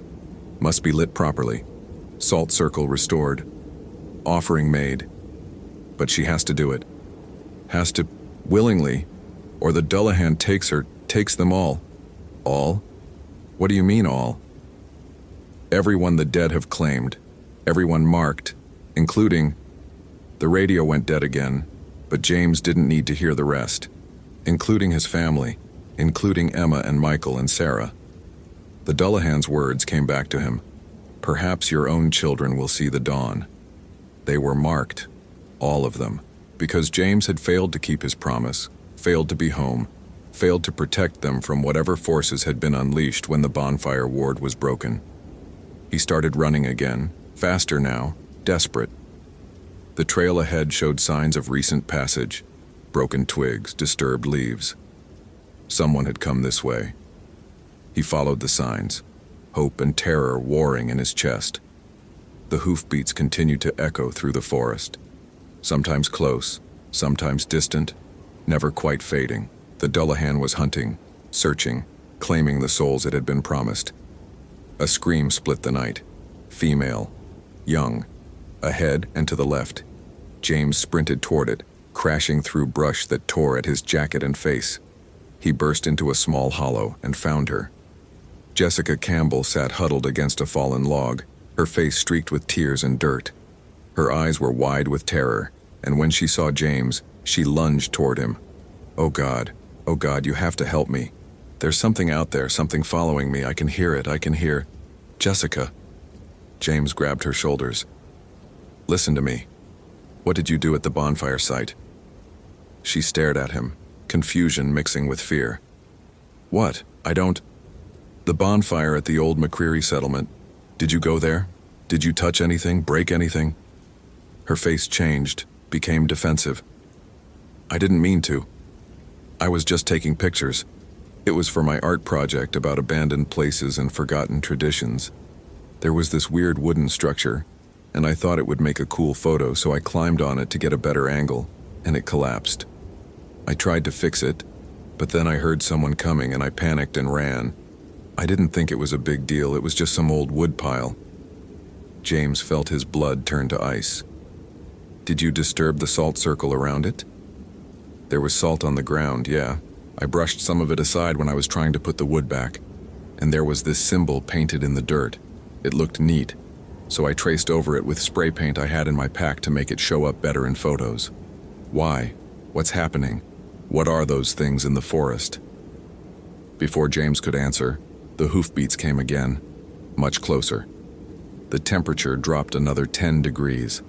Frost formed on the fallen leaves, glittering in the starlight. Jessica saw it and went rigid with terror. It's coming for me, she whispered. I've seen it. 3 times now, a horse, a rider, something wrong with both of them. It keeps calling my name. It says I'm marked. It says I opened the way, and now I owe... You do, James cut her off. You broke a protection ward, a real one. Tonight is Halloween Samhain, the night when the boundary between the living and the dead grows thin. That bonfire was meant to keep it closed, to keep them on their side. You opened it, and now the dead are walking, and the Dullahan, that rider you saw, has come to collect souls, starting with yours. Jessica's face went white. That's insane. That's folklore. That's... Look around you. James grabbed her arm and pointed. Through the trees, the dead were visible, an endless parade of spirits moving through the forest. Does that look like folklore to you?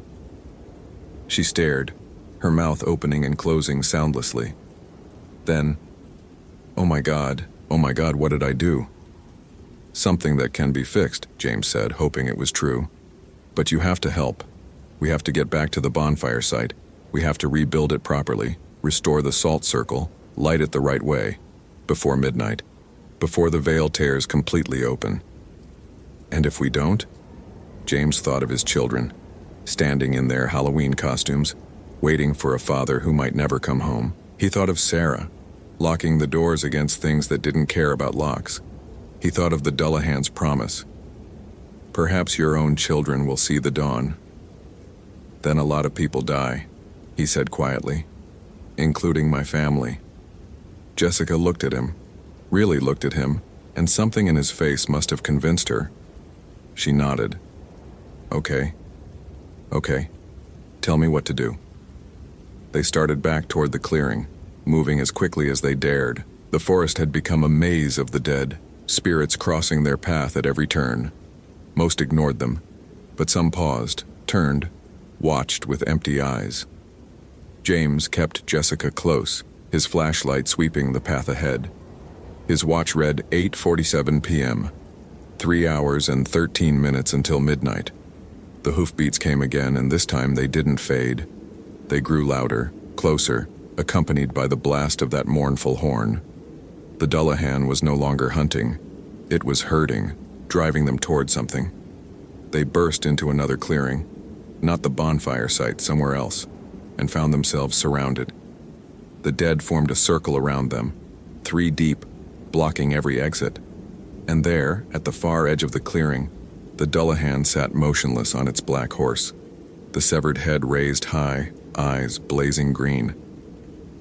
"The girl comes willingly," the rider said. "The girl opened the way. The girl is owed." "No," James stepped in front of Jessica. "She didn't know. She made a mistake. She'll fix it. She'll restore the ward." The head tilted, curious. "And if she does? If she repairs what she broke?" "The dead have been called. The veil has been torn. They will not go quietly back to their graves, Ranger. They have tasted life again. They have crossed over. And tonight they are owed." "Owed what?" James demanded. 7 souls, the Dullahan replied. 7 for the 7 years since the last proper offering. 7 to satisfy the debt. 7 to seal the way. The girl is 1. 6 others must be marked, must be claimed before the dawn. James felt his stomach drop. "My family. Your family stands at a threshold this night. Your daughter wears a mask, and masks have power on Samhain. Your son carries sweets, and offerings matter. Your wife has lit jack-o'-lanterns, and lights call the dead. Yes, your family has been seen, has been marked, will be claimed. Unless?" The Dullahan smiled, the severed head's lips curling in gruesome amusement. "Unless the debt is paid another way, unless the ward is restored by the one who broke it with proper offering, proper ritual, proper sacrifice. But the girl must choose, must give willingly, must offer what is required." "What's required?" Jessica's voice, barely a whisper. "Blood," the rider said simply. "Life. Yours or another's. A piece of your future, your mortality, something that matters, something that costs. That is how wards are sealed. That is how debts are paid." James turned to Jessica. In the green light cast by the Dullahan's head, she looked young, terrified, barely more than a child herself. He thought of Emma, 7 years old, waiting for her father. He thought of Michael, only 5, too young to understand why Daddy wasn't home. He thought of Sarah, trying to protect them from things she couldn't see, couldn't fight, couldn't comprehend. "What do I have to do?" Jessica asked, and her voice was steadier than James would have expected. The Dullahan gestured with its free hand toward the east. "Return to the clearing, rebuild the bonfire, walk the circle sunwise 3 times. Speak the old words. The ranger knows them. The old man Brennan has spoken them every year for decades. Light the fire with your own blood. Feed it a piece of yourself. Hair, bone, breath, years. Something that cannot be taken back. Do this, and the ward will hold. Do this, and the dead will return to their rest. Do this, and the debt will be paid. And if I don't? Then I take you at midnight, and I take 6 others, and the veil remains torn until another Samhain comes, and 7 more souls are owed. And so on until the world itself grows thin and the dead walk every night. Not just this one." Jessica looked at James. "Your family. I can't ask you to—" "You're not asking, I'm offering." She turned back to the Dullahan. "I'll do it. I'll pay the debt. Just tell me what to say." The rider inclined its headless body in something that might have been respect. The severed head's eyes dimmed slightly. "Then go. Rebuild what you destroyed. Restore what you broke. And know that the offering you make tonight will mark you for the rest of your days. The dead will remember. The veil will remember. And when your time comes, when it truly comes, we will remember too." The circle of dead parted, creating a path toward the east. James and Jessica ran. They reached the bonfire clearing at 10:15 p.m. Less than 2 hours until midnight. The wind had risen to a gale, tearing at their clothes and hair. The temperature had dropped below freezing. The destroyed bonfire looked even worse than before, the wood scattered and broken, the protective symbols defaced and corrupted. "We'll never rebuild this in time," Jessica said, despair creeping into her voice. But as she spoke, figures emerged from the forest. The dead, dozens of them carrying wood. They moved silently, purposefully, rebuilding the bonfire with eerie efficiency. Logs were lifted and placed. Branches were woven. The pyramid took shape again, faster than seemed possible. "They're helping," James breathed. "Not helping," a voice said behind them. They turned to find Thomas Brennan, the old Historical Society president, standing at the edge of the clearing. His face was pale, his eyes haunted. "Fulfilling. They want the ward restored as much as we do. Most of them didn't choose to walk tonight. They were pulled through when the barrier broke. They want to go home. They want to rest." "Thomas," James grabbed the old man's arm. "The words, the ritual. How does it go?" Brennan nodded slowly. "I'll speak them, but she," he pointed at Jessica, "has to walk the circle, has to light the fire, has to make the offering. No one else can do it. Only the one who opened the way can seal it again." Jessica stepped forward. "Tell me what to do." Brennan pulled a small pouch from his pocket. Salt.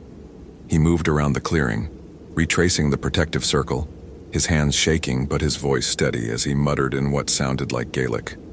The dead continued their work, building the bonfire higher, stronger, layering in rowan branches and oak and hawthorn, the traditional woods of protection. At 11:30, the bonfire was complete. The salt circle was restored, and Brennan turned to Jessica with something in his hand. A small knife, blade glinting in the starlight.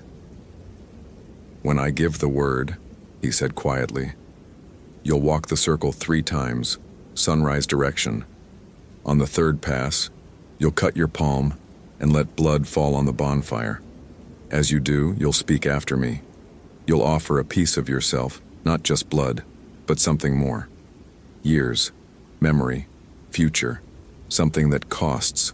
The ward demands payment. The veil demands acknowledgement. Do you understand?" Jessica took the knife. Her hand trembled, but she nodded. "I understand." "Then we begin." Brennan started to chant. The words were old, older than English, older than the mountains themselves. Celtic prayers and protections passed down through generations of Scots-Irish settlers who'd brought them to these New World forests. James found himself understanding pieces, ancient words for barrier, for ward, for the thin places where worlds touched. Jessica began to walk. Once around the circle, her steps measured, deliberate. The dead watched, silent. The wind dropped to nothing. Even the hoofbeats faded, though James could still feel the Dullahan's presence nearby, watching, waiting. 2nd pass. Jessica's face was set, determined. Blood from where she'd cut her palm dripped onto the salt line, marking her path. Brennan's chanting grew louder, more insistent. 3rd pass. As Jessica reached the bonfire, she held her bleeding palm over the wood and spoke the words Brennan fed her. "I offer blood, I offer breath, I offer years, 5 from my span, given freely to seal what I broke. I offer memory, the memory of this night to hold the ward.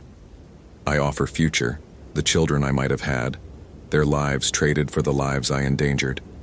Accept my offering, accept my debt. Close the veil. Send the dead to rest." She lit the fire. Flame roared up from the bonfire 30 feet high, hot enough to drive James back. But it wasn't normal fire. It burned blue and green and silver, colors that shouldn't exist in flame. And as it rose, the dead began to fade. One by one, they disappeared. The recent dead first. Old Man Henderson, the Miller girl. The others James had recognized. Then the older ones. The spirits from decades and centuries past. They walked into the flame and were gone, returning to wherever they'd come from, released from the pull that had dragged them through the torn veil. Brennan collapsed, his chanting finished. James rushed to him, helped him sit. The old man was smiling, tears running down his weathered face. "She did it," he whispered. "The girl did it. The ward is sealed." But Jessica stood motionless before the fire, her eyes empty, tears streaming down her face. "I can't remember," she said softly. "I can't remember their names, my parents. I know I had parents, but I can't remember their names. I can't remember." Oh God, what did I forget? What did I give up? James's phone buzzed. Sarah. I don't know what's happening, but it stopped. The kids in the street are gone. Emma and Michael are asleep. Are you okay? Please be okay. He texted back, coming home. I love you all. I'm so sorry. I love you. The hoofbeats came one final time. The Dullahan emerged from the trees, its horse gleaming in the bonfire's otherworldly light.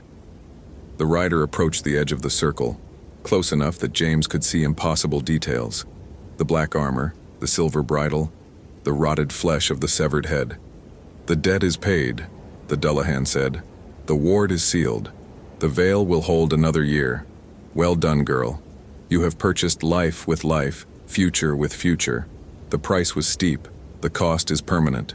But you live. Your marked ones live. The balance is restored. Will I ever remember? Jessica asked, her voice breaking. What I forgot? What I gave up? No, the rider said, not unkindly. That is the nature of the offering. What is given to the veil is gone forever. But know this, you saved more than you know. The dead walk no more. The barrier stands. And next, Samhain. When the veil grows thin again, it will hold because you sealed it true. The horse reared once and the Dullahan was gone, vanishing between one heartbeat and the next. The bonfire began to burn down, its supernatural colors fading to normal orange and yellow. The temperature rose, the wind calmed, and overhead, the stars came out, bright and cold and eternal. James looked at his watch. 11:58 p.m., 2 minutes until midnight, 2 minutes until Halloween ended and November began. Come on, he said to Jessica. Let me get you out of here. She let him lead her away from the clearing back toward the trail. Brennan followed, leaning on James for support. Behind them, the bonfire burned as it was meant to burn, a ward and a barrier, a light in the darkness to show the dead the way home and keep them there. They reached the trailhead at 12:15 a.m. November 1st, All Saints' Day, the Day of the Dead. Halloween was over. James's truck was still there, and so was Jessica's car. Everything looked normal, mundane, as if the last 7 hours had been a nightmare. But Jessica's palm was bandaged, Brennan was pale and shaking, and James could still hear phantom hoofbeats in the distance, fading but never quite gone. He drove Jessica to the hospital, Brennan insisting he was fine, just tired, he'd drive himself home. At the ER, Jessica told the doctors she'd gotten lost hiking and cut her hand on a rock. They stitched her palm, gave her antibiotics, released her with instructions to follow up with her regular doctor. The whole time, she kept staring at nothing, trying to remember things that were no longer there. James waited until her roommate arrived to take her home. Then he drove through the empty streets of the small mountain town, past houses with their porch lights off, past jack-o'-lanterns burning low, past scattered candy wrappers blowing in the wind. Normal. Ordinary. A Halloween like any other, except for those who knew, who'd seen, who'd paid the price. He reached his own house at 1:30 a.m. Sarah met him at the door, pulling him into a fierce hug. "What happened out there?" she demanded. "You look like you've seen a ghost." "Just a rough night," James said, which was true. "Lost hiker, complicated rescue. But everyone's okay. Everyone's safe." "The kids were so disappointed you missed Halloween," Sarah said, leading him inside. "But they're asleep now. You can take them out for extra candy tomorrow if you want." James nodded, not trusting himself to speak. He climbed the stairs to his children's rooms. Emma first, still in her princess costume, face paint smudged, candy bucket beside her bed. He kissed her forehead, whispered that he loved her, promised himself he'd never miss another Halloween. Then Michael's room. His son slept in his Spider-Man costume, mask on the nightstand, web shooters on the floor. James stood in the doorway for a long time, just watching him breathe, grateful beyond words that he could. He went to his own bedroom finally, exhausted, and found Sarah waiting up for him. "James," she said softly, "what really happened?" He wanted to tell her, wanted to explain about the bonfire and the dead and the Dullahan and the choice Jessica made. But looking at his wife, at the normal, safe life they'd built, he couldn't find the words. How could he explain that his children had been marked by death itself? That a girl he'd never met had given up years of her life and memories of her family to save them? Just Ranger stuff, he said finally. You know how Halloween gets. People taking risks, ignoring warnings, thinking the mountains are just scenery. Sarah studied his face, and he could tell she knew he was holding back. But she nodded, accepting his silence. Get some sleep. You look like you need it. James lay down, but sleep wouldn't come. He stared at the ceiling, listening to the house settle, and thought about Jessica Campbell. She'd saved his family. She'd paid a price he couldn't imagine. And she'd done it willingly, knowing what it would cost, because it was the right thing to do. In the morning, he'd go back to the forest. He'd check the bonfire site, make sure it was safe, document what had happened in his official report. He'd lie, of course. He'd say the structure collapsed accidentally, was rebuilt by the Historical Society, no harm done. He'd write a report about a lost hiker found safe, no extraordinary circumstances. He'd keep the secret that Brennan and his predecessors had kept for over a century, that the bonfire wasn't tradition, it was necessity, and the barrier it maintained was real. But tonight, in the dark hours after midnight on All Saints' Day, James Morrison lay awake and gave thanks. Thanks that he was home. Thanks that his children were safe. Thanks that a stranger had been brave enough to pay a debt that wasn't entirely hers to pay. And he made a vow. Next Halloween, he would be there at the bonfire. He would help Brennan with the ritual. He would make sure the ward was built properly, protected properly, respected properly. Because now he knew. Now he understood. The veil was thin. The dead were real. And on Halloween night, when Samhain came around again and the boundary between worlds grew gossamer thin, only tradition and ritual and sacrifice kept the darkness at bay. The hoofbeats echoed one final time in his memory, and then they were gone.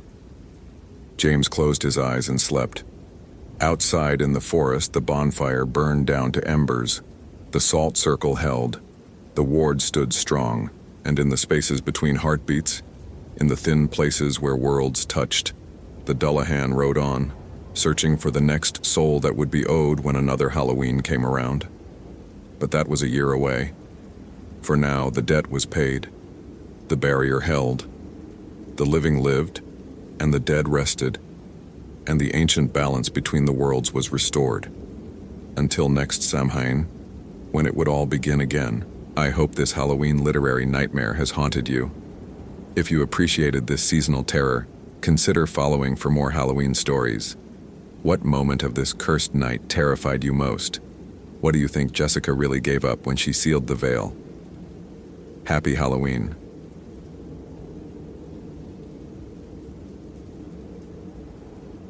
The transfer papers had come through 3 weeks before Halloween, and Matt had been grateful for the timing.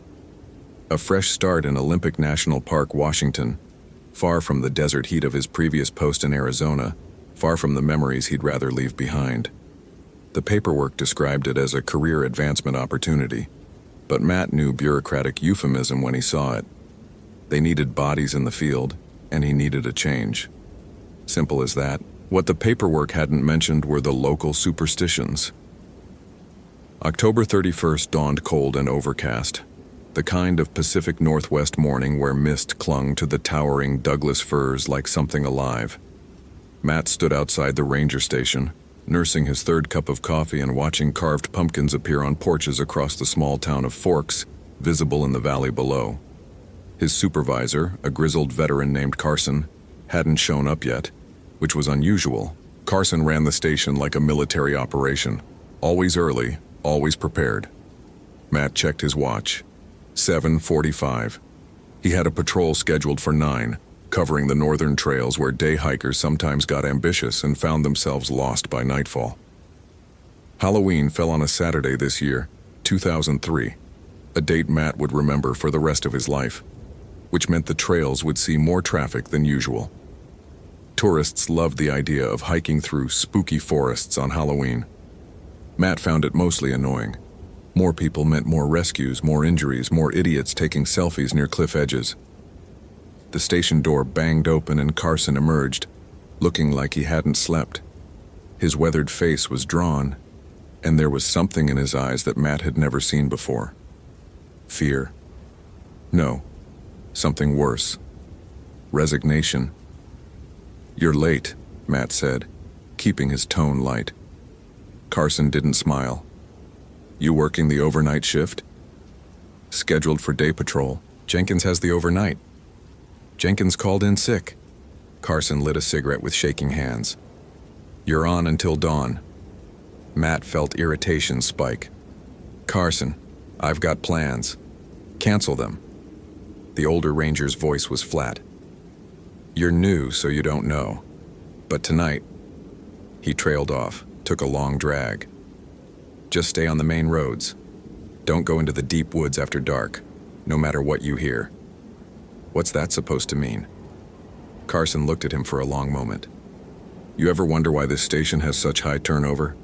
Why nobody stays more than a few years?" Matt shrugged. "Remote location, weather, same as anywhere. It's because of Halloween." Carson's cigarette trembled. "Every year, someone goes missing. Sometimes they come back. Sometimes..." He shook his head. "The old-timers, the locals, they know. They don't come up here tonight. They lock their doors, put out their jack-o'-lanterns, leave offerings on their porches." "Offerings?" Matt couldn't keep the skepticism from his voice. "Come on, Carson, it's just Halloween. Kids in costumes, candy, fake spider webs." "This isn't about kids in costumes." Carson's voice was sharp. "This is old. Older than this country. The tribes that lived here first, they knew about this place. They called it different names, but they all meant the same thing. Thin place. Where the veil between worlds wears down." He crushed his cigarette under his boot. "Especially tonight." Matt wanted to laugh, but something in Carson's expression stopped him. The man was serious. Deadly serious. "Look," Carson continued, "I know how it sounds. I was like you when I started. Didn't believe a word of it. But I've been here 19 years, and I've seen..." He paused. "I've seen things that don't make sense. Heard things. Lost people who should never have gotten lost. And every single incident, October 31st. So what are you saying? Ghosts? Monsters?" "I'm saying stay on the main roads. I'm saying if you hear children's voices in the woods after dark, you drive the other way. I'm saying there are traditions in this area that go back generations, and there's usually a reason traditions survive." Carson pulled out a small carved figure from his pocket, a crude wooden man wrapped in red thread. "Here, protection charm. Old Mrs. Kowalski at the general store makes them. Most of the rangers carry one." Matt took it more to humor the man than anything else. "Thanks. One more thing." Carson met his eyes. "If you see kids trick-or-treating out there, I mean really out there, miles from any houses, you call it in immediately. You don't approach them. You don't try to help them. You just call it in and leave, understand?" "Sure," Matt said, pocketing the charm. "Whatever you say." Carson studied him, seemed about to say more, then just shook his head. "Radio check every hour. Don't miss any." The morning passed uneventfully. Matt drove the northern loop, checking trailheads, marking trail damage from the recent storms. He passed a few early hikers, a retired couple from Seattle, a group of college kids heading to some of the hot springs. Normal, mundane. Exactly what he expected. By noon, he'd almost forgotten Carson's weird warnings. Almost. He stopped for lunch at the Crescent Lake overlook, eating a sandwich while watching clouds roll across the water. His radio crackled, bass to Ranger Sullivan. Matt keyed the mic. "Sullivan here. We've got a missing person report. Amanda Reeves, 26, failed to check in from a solo day hike. Her car's at the Aurora Ridge trailhead. Sister called it in." Matt consulted his map. Aurora Ridge, a moderate trail about 6 miles round trip. Popular with photographers for the fall colors. "I'm 15 minutes out. Description? 5'6", brown hair, wearing a red jacket. She's experienced, does this trail regularly. Sister says she was supposed to be back by 11. Matt checked his watch. 1:30. Copy that. Heading there now. The Aurora Ridge parking area held only one vehicle when Matt arrived, a green Subaru with local plates and a collection of hiking stickers on the back window. He ran the plates. Confirmed. Amanda Reeves. He grabbed his pack, checked his radio, and started up the trail. The path wound through old-growth forest, massive trees creating a cathedral-like atmosphere. Autumn had painted the underbrush in rust and gold, and somewhere overhead a raven called out. Matt moved quickly, calling Amanda's name every few minutes, scanning for any sign of her. An hour in, he found her first marker, a bandana tied to a tree branch. Not a distress signal, just a casual trail marker people sometimes left, but it told him she'd made it this far. The trail split at the 2-mile mark. The main path continued to the ridge overlook. A fainter trail, barely more than a game path, branched off to the left. Matt knew from his maps that it went nowhere official, just petered out in the deep forest. Something made him check the side trail. 10 feet in, he found a fresh boot print in the mud. Size 7, maybe 8. Could be Amanda's. Matt keyed his radio. Base, I'm on Aurora Ridge Trail. Found possible tracks heading off trail west of the main path. Investigating. Copy that. Be careful. It's going to be dark soon. Matt glanced up. Through the canopy, the sky was already dimming to that peculiar twilight that came early to these dense forests. He checked his watch. 4:30. He had maybe 90 minutes of decent light left. He followed the boot prints deeper into the forest. The tracks were clear at first, then became sporadic as the ground turned rocky. Matt swept his flashlight beam across the undergrowth, looking for any sign. Broken branches, disturbed leaves, anything. That's when he heard it. Children's laughter, distant but unmistakable. High-pitched giggles echoing through the trees. Matt froze. Out here, miles from the nearest house? He scanned the darkening forest, seeing nothing but trees and shadows. "Hello?" he called. "Anyone there?" The laughter came again, closer now, and with it, a sound that made his blood run cold. Trick or treat. Small voices singing the words, multiple voices. Matt's hand went to the wooden charm in his pocket. Carson's warning echoed in his mind. If you see kids trick-or-treating out there, you call it in immediately. "This is Ranger Sullivan," he called out, keeping his voice official. "If there are children out here, you need to identify yourselves. It's not safe." Movement caught his eye. Through the trees, perhaps 50 yards away, he saw them. Children. 6 of them, maybe 7. Small figures in costumes, moving through the forest in a line. They were too far away to see clearly in the failing light, but he could make out their shapes. One dressed as a ghost, white sheet trailing. Another in what looked like a witch's hat. A third in something dark that might have been a vampire cape. "Hey!" Matt started toward them. "Stop right there." They didn't stop. They kept walking. That same measured pace, weaving between the trees. And as Matt got closer, he realized something was wrong with the way they moved. Too smooth, too synchronized, like they were gliding rather than walking. He broke into a jog, bushwhacking through ferns and over fallen logs. "I said stop. This is a restricted." They vanished. One moment they were there, clear as day. The next, gone. Matt reached the spot where he'd seen them and found nothing. No tracks, no disturbance in the undergrowth. Nothing. His heart hammered against his ribs. He turned in a slow circle, flashlight cutting through the deepening gloom. That's when he saw Amanda. She was standing about 30 yards away between 2 massive cedars, just standing there perfectly still, her red jacket bright against the dark forest. Her back was to him. "Amanda!" Relief flooded through him. "Amanda Reeves?" She didn't respond, didn't move. Matt approached carefully. "Ms. Reeves, I'm Ranger Sullivan. Your sister reported you missing. Are you injured?" Still no response. She stood rigid, arms at her sides, head slightly tilted as if listening to something. "Amanda?" Matt was 10 feet away now, close enough to see that her jacket was torn, branches and leaves caught in her hair. "Can you hear me?"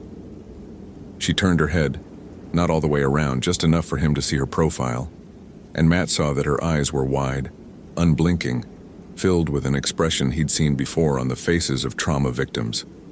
Not fear, beyond fear, a kind of absolute terror that had broken something fundamental in her mind. "They're coming," she whispered. "They always come when the door opens." "Who's coming? Amanda, we need to get you. Trick or treat." Her voice was hollow, mechanical. "Trick or treat. Give them something or they'll take everything." Then she started walking. Not toward Matt, not toward the trail. She walked straight ahead, into the darkest part of the forest, moving with that same strange gliding motion he'd seen in the children. "Amanda, stop!" Matt grabbed for her arm. His hand passed through her jacket, not through her body, through the fabric itself. Like she wasn't completely solid. Like she was already halfway somewhere else. Matt jerked his hand back, his mind refusing to process what had just happened. Amanda kept walking, moving between the trees, and Matt stumbled after her, his training screaming at him to maintain physical contact with the victim while his instincts shrieked at him to run. The forest changed as he followed her deeper. The trees grew closer together, their branches interlocking overhead to block out the last remnants of daylight. The temperature dropped 20 degrees in as many steps. Matt's breath came out in white clouds, and then he heard them again. The children. They emerged from behind trees, from beneath fallen logs, from shadows that shouldn't have been deep enough to hide anything. 6 of them. 7. 8. More appearing every second. Matt's flashlight beam swept across them and his stomach lurched. They were wearing costumes. Old costumes. A ghost made from a sheet that was yellowed with age, holes cut for eyes. A witch with a pointed hat that looked hand-sewn, the fabric moth-eaten. A vampire with a cape that had been red once but was now rust-brown. A scarecrow with real straw sticking out from sleeves and collar. A skeleton in pajamas painted with crude bones. A black cat mask over a face that was too pale, too still. But it was their eyes that truly frightened him. They were wrong. Not vacant. That would have been better. They were aware, intelligent, and absolutely focused on Amanda. One of them, the ghost, held out a pillowcase bag. "Trick or treat," it said in a voice like wind through empty rooms. Amanda stopped walking. She stood swaying slightly, her eyes still wide and unseeing. Then, very slowly, she reached into her jacket pocket and pulled out a granola bar. She held it out toward the ghost child. The ghost took it, put it in the bag. The other children moved closer, forming a circle around Amanda. Each one held out a bag or basket or plastic pumpkin bucket, containers that should have been bright orange or decorated with cartoon characters, but were instead faded and dirty and old, so old. "Trick or treat," they chorused together. Amanda's hands moved mechanically, pulling items from her pockets. A pack of gum, car keys, a hair tie, a crumpled receipt. She gave them everything, her movements puppet-like, controlled by something else.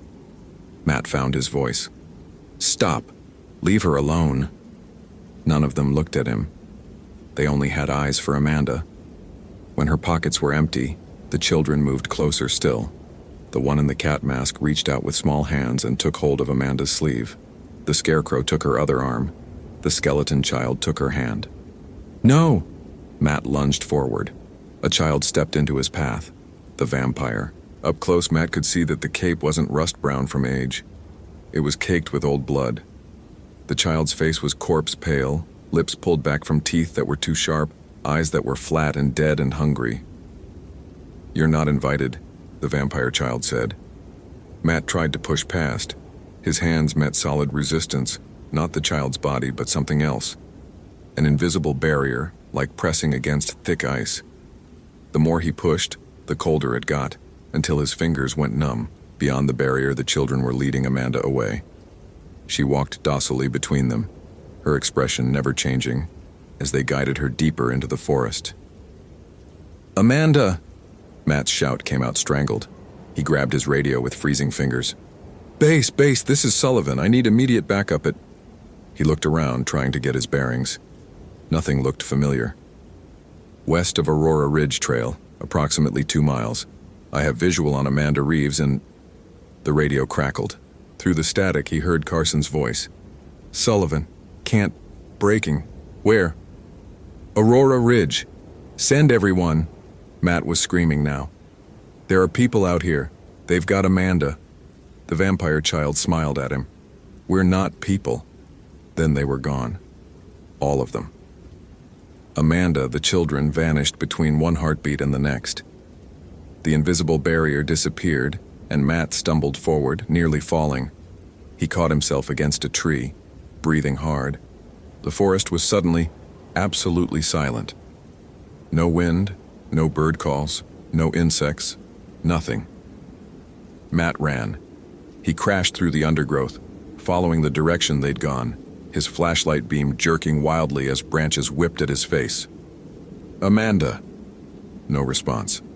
He ran until his lungs burned, until his legs screamed, until he emerged into a small clearing and had to stop, doubled over, gasping for air. The clearing was circular, perhaps 20 feet across. In its center stood a structure that made no sense. A ring of children's toys arranged in a perfect circle. Dolls with missing eyes. A tricycle with rusted wheels. Building blocks spelling out words in a language Matt didn't recognize. A rocking horse with its mane torn out. All of them old, decades old, arranged with deliberate care. And in the center of the ring, a carved pumpkin. Not a modern jack-o'-lantern with a simple triangle face. This one had an intricately carved scene. Children dancing around a bonfire, their mouths open as if singing. The candle inside wasn't lit, but as Matt watched, it flickered to life on its own. He backed away from the clearing, every instinct telling him this was wrong, this was a place he shouldn't be. His radio crackled to life. Carson's voice, clearer now. Sullivan, what's your status? Carson! Matt nearly sobbed with relief. I saw them. The children. They took Amanda, they weren't solid, they couldn't be real, but they took her and... Matt, listen to me. Carson's voice was steady, the voice of someone who'd been here before. Where are you exactly? I don't know. Some clearing with toys and a jack-o'-lantern and... Jesus Christ. Carson's voice went hollow. You're at the offering circle. Matt, you need to leave. Right now. Don't touch anything. Don't take anything. Just mark which direction they went and get out. But Amanda... It's too late for Amanda. It's been too late since the moment they touched her. Matt, the sun's down. It's full dark now. That means it's Halloween night, the actual night, and you're in the deep woods. You need to get back to the main trail before... The radio died with a squeal of static. Matt shook it. Carson? Carson? Nothing.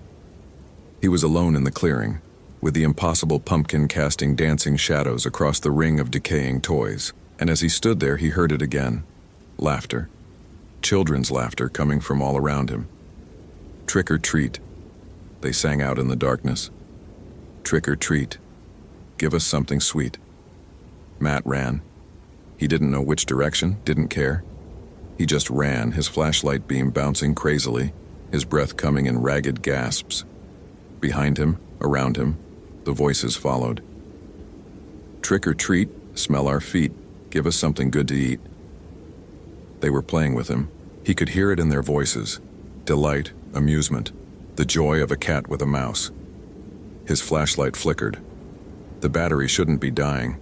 It was fresh that morning, but the beam dimmed and brightened erratically. He burst through a line of trees and found himself on a trail. Not the main trail. This one was narrower, less maintained, but it was something. He followed it, running until he saw lights ahead. The lights resolved into candles, dozens of them placed along both sides of the trail, their flames impossibly steady despite the wind that had picked up. And between the candles, more carved pumpkins. These weren't the crude faces of modern Halloween. These were works of art, intricately carved with scenes of harvests and deaths and things dancing in moonlight. Matt slowed to a walk, his hand on his service weapon even though he knew somehow that it wouldn't help.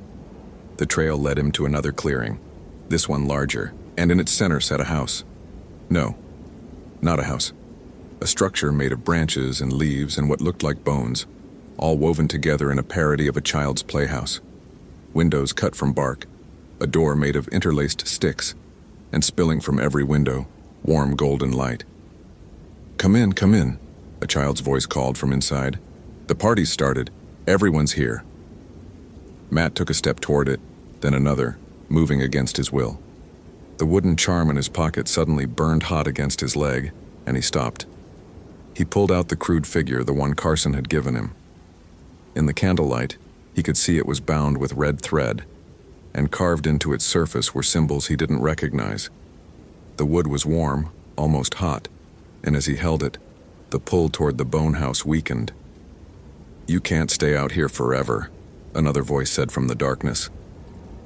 The vampire child stepped into the ring of candlelight. Up close, Matt could see it was a boy, maybe 9 or 10 when he died.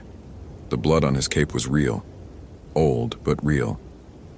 When midnight comes, the door opens wide. Everything that's dead comes through. And we're hungry. "Where's Amanda?" Matt's voice shook. "With the others. The ones who didn't give enough. The ones who came to the thin place on the thin night." The boy tilted his head. "She'll be one of us by midnight. Unless what? Unless someone trades." The boy smiled, and Matt saw that his teeth really were sharp, filed to points or perhaps grown that way. Someone living, someone whole to take her place.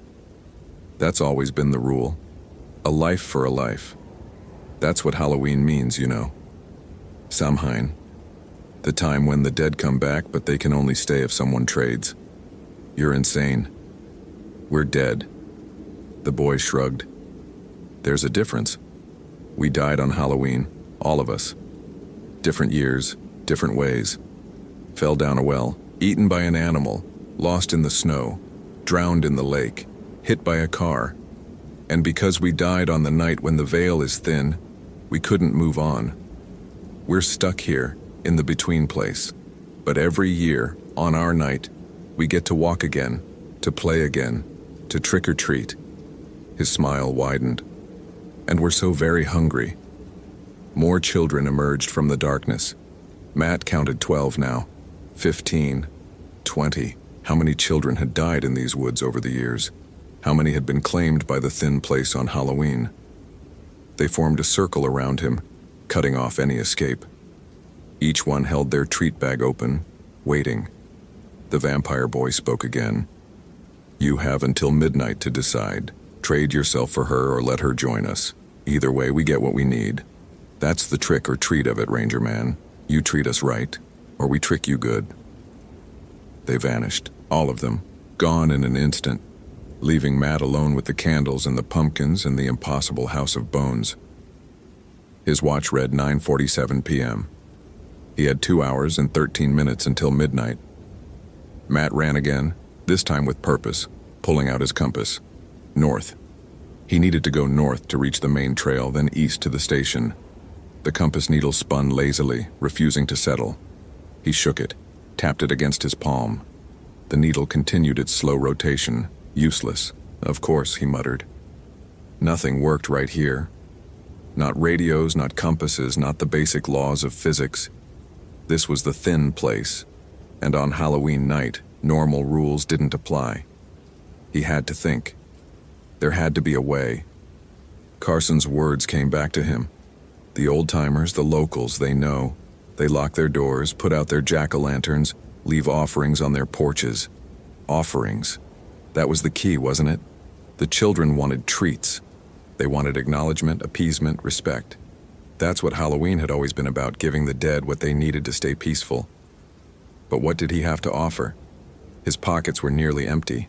A pocket knife, his keys, a power bar, some cash, the wooden charm, the charm. He pulled it out again, studying it in his flashlight beam. It was warm, almost uncomfortably so. Protection magic, Carson had said. Old Mrs. Kowalski made them. These children had been powerful enough to take Amanda, to manifest physically, to transport him miles from where he should be. But they hadn't been able to cross the threshold when he held the charm. They couldn't touch him while he had it. So it had power. Real power. Something the dead respected. An idea formed in his mind. Crazy. But then everything tonight was crazy.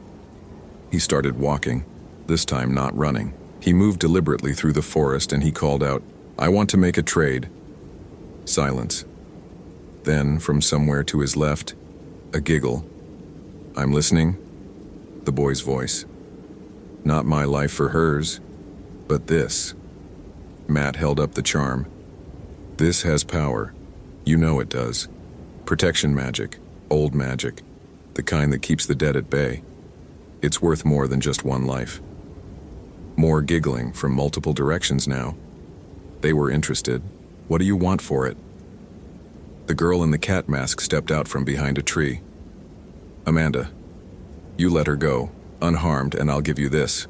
Plus," Matt thought fast, "plus a promise. I'll leave offerings every Halloween from now on. Real offerings, not cheap candy. Food, toys, things the dead can use. And I'll make sure other rangers know to do the same. We'll respect the thin place." "You'd do that?" A third voice, the witch child. "You'd honor us?" "Yes." Matt surprised himself with how much he meant it. These things were terrifying, yes. But they'd been children once. They'd died badly, violently, and been trapped here for who knew how long. Maybe they weren't evil. Maybe they were just hungry, desperate, forgotten. Interesting. The vampire boy appeared directly in front of him, close enough that Matt could see the age in those dead eyes. Decades, maybe centuries of waiting. A ranger who understands. That's rare. "So we have a deal? If..." The boy held up one finger. "You do one thing first. You have to find her. We'll give you until midnight, like we said. You find Amanda before the clock strikes 12, bring her to the offering circle, and trade the charm for her life. If you fail," he smiled, "well, then we keep you both." "That's not. Those are the terms. Midnight is when the veil is thinnest, when the door opens widest. That's when trades can be made. Not before." He cocked his head. "It's 10:15 now. The circle is 2 miles northwest of here. Amanda is somewhere in between. Better start looking, Ranger Man." They vanished again, and Matt was alone. He closed his eyes, forcing himself to think. They were playing games, yes, but games had rules. And they'd given him a chance. That meant something. He opened his eyes and looked around. He needed to find signs, tracks, anything that might lead him to Amanda. But in this supernatural darkness, how could he? Wait. The candles, the pumpkins. They were still there, lining the trail. And now that he looked closer, he could see they didn't form a straight line. They curved, branched, formed patterns in the darkness. Not random placement. They were marking paths. Matt followed the densest concentration of candlelight, moving quickly but carefully. The trail led him through a grove of ancient cedars, past a stream that ran backwards uphill, around a boulder carved with symbols that hurt his eyes to look at directly. And then he heard her. "Help me." Amanda's voice weak and terrified. Matt ran toward the sound, his flashlight finally giving out completely. But he didn't need it. The candlelight was enough. He found her at the base of a massive oak tree, huddled against its trunk. She looked solid now, real, her eyes focused if terrified. "Amanda." Matt knelt beside her. "Can you move?" They said they'd let me go if someone came for me. If someone cared enough." She was crying. "My sister." "Did she?" "She called it in, that's how I found you." Matt helped her to her feet. "Can you walk?" She nodded, leaning heavily on him. "What time is it?" Matt checked his watch. The numbers glowed an eerie green. 11:23 p.m. "We need to move. Now." They ran. Or rather, Matt ran while half carrying Amanda. She was stronger than she looked, keeping pace despite her ordeal. The candlelight guided them, always showing the way. And Matt realized the children were keeping their word. They were being led to the offering circle. They burst into the clearing at 11:52 p.m. The toys were still there, arranged in their perfect circle. The carved pumpkin burned brighter now, its flame dancing impossibly high. And waiting around the perimeter were the children. All of them. Matt counted at least 30 now, maybe more appearing as he watched. "You found her." The vampire boy stepped forward. "We're impressed. Most don't even try. I kept my end of the bargain. Now you keep yours." Matt pulled out the wooden charm. It was so hot now it almost burned his palm. "The charm for the girl," agreed. The boy held out his hand. "But the midnight trade requires one more thing. You have to give it freely, not from fear, not from obligation, from respect." Matt looked down at the crude wooden figure, at the red thread wrapped around it, at the symbols carved into its surface. Old Mrs. Kowalski had made it, Carson said. Made it to protect rangers who had to work on Halloween night. She probably made dozens every year. Probably had for decades. A tradition. A recognition that some things were real, even if they didn't make sense. A sign of respect for the thin place and the things that lived there. "I give this freely," Matt said clearly, "as a gift to those who walk between worlds on Halloween night, in exchange for Amanda's freedom, and as a promise to honor this place and its traditions from now on." The boy took the charm. As his small dead fingers closed around it, the wooden figure began to glow. Soft at first, then brighter until Matt had to look away. When he could see again, the charm was gone. But the children looked different. Less ghostly, more solid, more real. "Thank you," the boy said, and for the first time his voice sounded human, young, like the child he'd once been. "It's been so long since anyone treated us with kindness instead of fear."